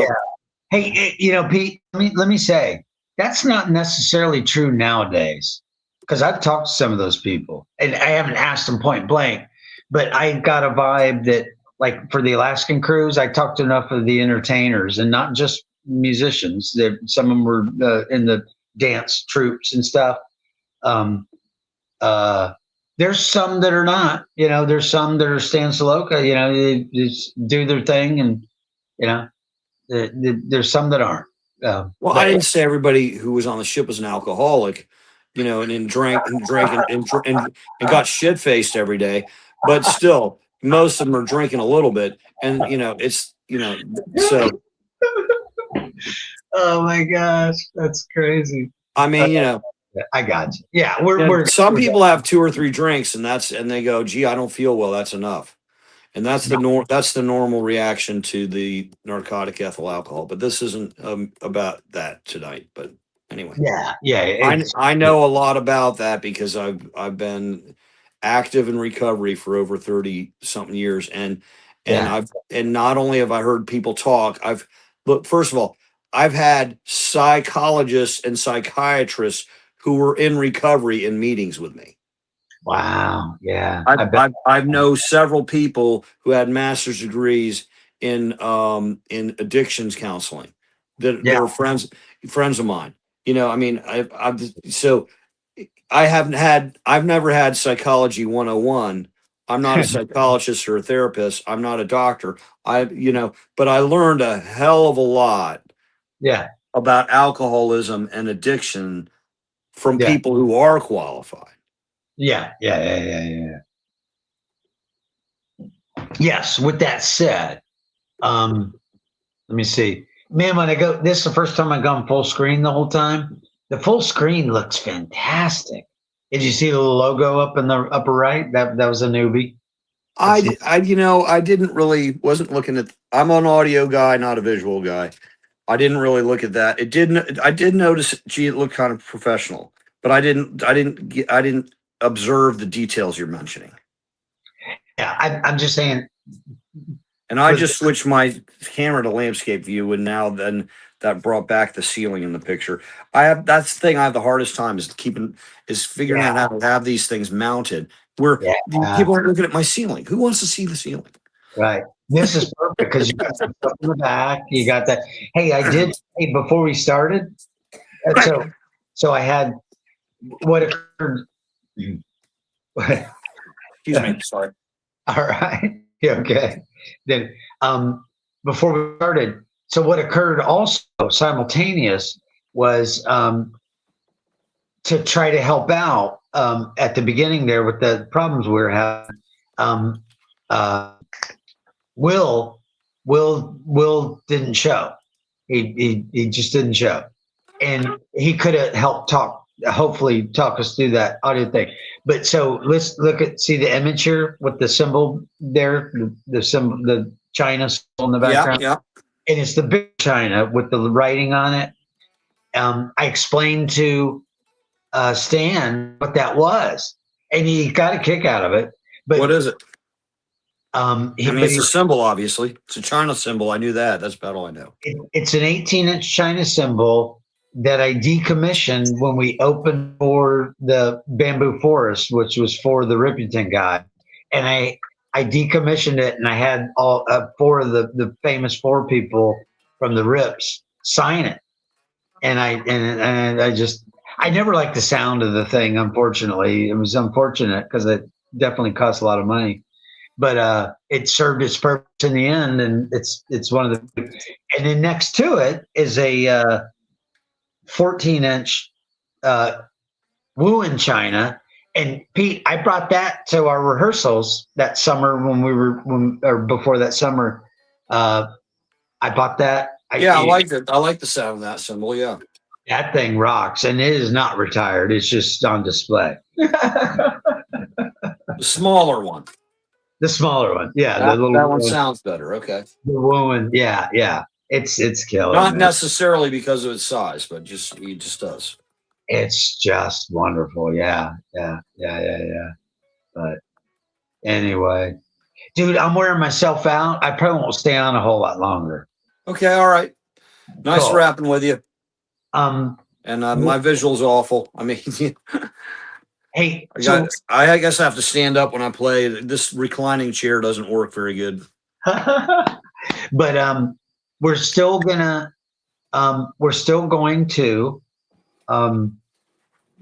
do the guitar stuff with you, and I want it to be on a regular basis, and we just hadn't done it since that one time. But I still intend to do Well, that. the insurance business interferes with that. So if I'm going to be serious about this insurance business, that's one of the things I'm taking time off to figure out whether I'm gonna with this particular company. You know, they want me on the video with clients from 4 to 9 p.m. basically. Wow. Yeah. Yeah. Gotcha. Yeah. Of course. That always would take precedent. But look, I only got so many more years that I can be active, and I've had a really good life the last since I left the city of St. Cloud. I've had a very nice lifestyle. Cool. I mean, I'm on the financial edge. Yeah. But I've been on the financial edge my whole life. It didn't really matter how much money I was making. I always was living paycheck to paycheck, one way or another. Because, and I guess I guess that you classify me as a spendthrift because whatever I have, I spend it. Theoretically, if I made enough money, I would. But but there have been times I said, never mind. We're getting too personal. But anyway, are you willing to share the departure from the band Changes? You don't have to. Well, I don't really want to talk publicly about that because it's not fair to other people. Sure. Yeah, but look, I've been trying ever since I accepted both these gigs within 24 hours of each other. Which one did I accept first? I don't know. Right. I do not know. I don't know whether I took the band job first or I took the offer to go back into insurance and work for Globe Life first. Right. But look, I've been looking at, okay, well, I can retire and what kind of lifestyle I'm going to have if I can somehow keep making as much money as I'm still making, teaching lessons. And I just do that. And then I add a couple retirement checks to it. What kind of lifestyle am I going to have? Yeah. And I started getting concerned that because of arthritis and neuropathy and just age and the changes in the business, that I might not be able to keep the same level of students. Over time, maybe they would drop off. And then I saw the possibility of being a captive of my own house because I couldn't afford to maintain a vehicle and stuff like that. I'm like, well, how can I make more money? And I started looking at sales jobs. Like, if I'm going to work, I want to make a lot more money. Yeah. Otherwise, I'll just keep the lifestyle I have. So I was casually looking at job advertisements, Yeah. and I took this interview, and I took that right after I moved all my students to my, because the store closed. I made a decision to move my students to the house, and I lost students. And so in January, I got this opportunity, and it's like, okay, well, I'm working from the house. I'm still kind of self-employed, you Uh-huh. know, and maybe I could make one to $3,000 a week. Right. Right. And Right. I'm thinking, well, if I just make 1,500 a week and I can still keep teaching, Yeah. right? Yeah. Then Yeah. it's like, well, maybe if I do this for 4 or 5 years, I can fix everything that's wrong with my house, and then, and maybe get a little bit of residual income, and then I could have a nicer retirement in terms of financially. Right. Right. Right. Right. Gotcha. But hey, But the thing is that, okay, I saw this. I said, okay, let me respond to this. I had 2 video interviews within 24 hours. They hired me. I took the job. sure. Sure. And You'd be and then I stupid. got a call from the leader of Changes, a super Gotcha. great guy he's a pro musician. Yeah. He's retired from another profession, which I Yeah. won't mention publicly, but he's retired from another, government type job, G-man. And he's long retired from that. And he's been a pro musician. He was a pro musician even when he did that in New Mhm. York City. He was a pro musician when he worked for the government up there. Gotcha. And Gotcha. and then but he's been retired for like 20 something years or more, Sure. and Sure. he's been playing full time, and he's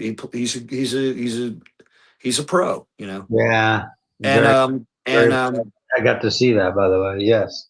I mean, Twice. he's a pro the way he behaves also. I Yeah. like the guy a lot. So he Yeah. anyway, so Billy James hired me, but he called me up. He said, I mean, I'm going to tell you the whole conversation. Pete, are you playing in a band? I said, well, my band's technically still together. We're not officially broken up, but we haven't played a gig in about a year. And I don't have any gigs on the books with them. And I'm subbing for Panama, but I'm only doing 1 or 2, maybe 3 gigs a year with them. And just when their guitar player's out of town. And right now I only have 1 gig on the books. And I told him when it was. Mhm. And he says, well, I got an opportunity. Do you want to play in a band? And I'm like, because I knew this guy and I knew, the kind of people he hired, and he was a pro, and he said he had 30 something gigs booked over the next 10 months. And he was the guy's like a booking machine. So Mhm. if anything, we'd get more gigs, not less, most likely. And, Right. Right. and that, and I, s- and I said yes right away. I didn't Yeah. say, okay, let me think about it. Oh, tell me more about it. Oh, let me go see the band. Oh, let me meet the guys. None of that. Sure. I Sure. took I took the job on the spot in the same phone call. The phone call was less than 2 minutes. Right. And so so I'm gonna just say that I should have thought about it longer and should have investigated more before I made the decision. Gotcha. But Probably the same thing with both of those jobs. Only right. because of the nature of it, they don't give you that time with the insurance business. I knew that. Right. Right. There's Right. sales. So let's take a break. Yeah. Um, what I can say is when I saw you with them, um, down in Satellite, um, it was great. It was great. It sounded great. I Well, and it was only about 70% of what it would have been if they let me stay with them for a month or two. right, right, right, right. It would have gotten way better. Yeah, yeah, yeah. And the band was all aware of the problems. Sure, sure. And it wasn't, and the problems weren't just me, but the problems were getting any guitar player to jive with a bass player. Yeah, yeah. We talked about that. Yeah, Okay. And then the other issue is that both the drummer and the sax player wanted it to be perfect pretty much right away. And that's difficult for any guitarist. sure, Sure. Sure. It takes longer for the guitar player to get up to speed than it does for the sax player, or the drummer, or even a good bass player.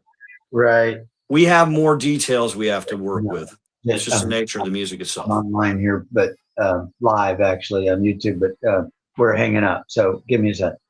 Can you hang? Actually, I can talk to you because the show's over. We're just bullshitting now. Go ahead. Listen, I'll just call you tomorrow. Okay. Call you tomorrow. Yes. All right. So, but you're going. Who's going? You and Bill? Me? I don't know. Did Jeff? I gotta see if Jeff's going. I haven't heard from him. I have not heard from him. Jig, Chad, Nick, me, you. Oh, Killer, the gang. Yeah. Oh, yeah. We're gonna drink and Okay. smoke and jump around, raise hell, and have a great time. Hell yeah.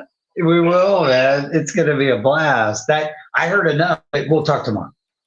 All right, I'll call you. Yeah. All right. Go bye. Bye. All right.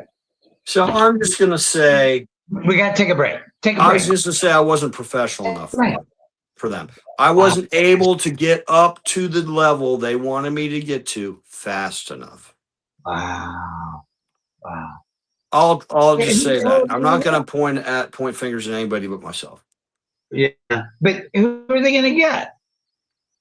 I don't know. The next guy's Well, like. but I don't know if they permanently hired the guitar player back, who they fired because of getting along with a certain musician in the band. Same thing. That's why they got rid of him to begin with.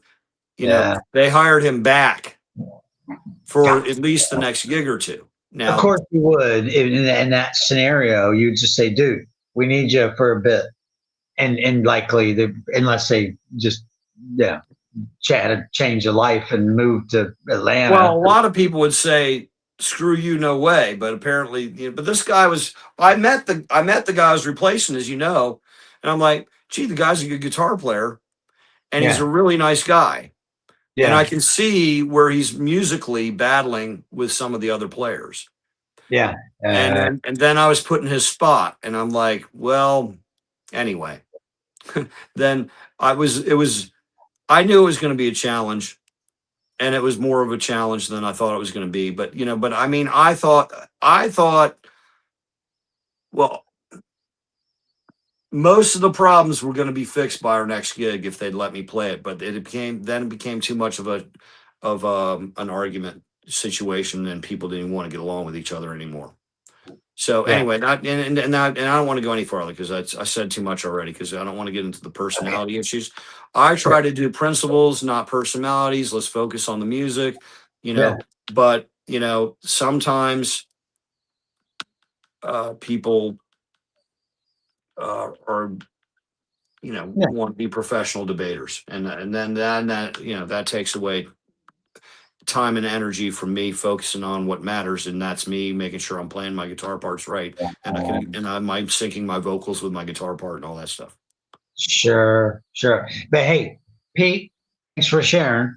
But anyway, dear friend Pete Martin, since I keep saying, hey, like I told you, after this, I thought about it. I said, look, at this stage in my career, I want to write and record albums, and then I want to book myself and concert my band in concerts as an original regional act. So I want to be doing the Vero Beach Blues Festival with promoting an all original blues album. Right. That's the kind of stuff I want to do. I have no desire. I mean, I'll play local bars with people I really like Panama's, and those guys are awesome musicians, super nice guys, and and their songs are interesting and fun, and so we have a good time.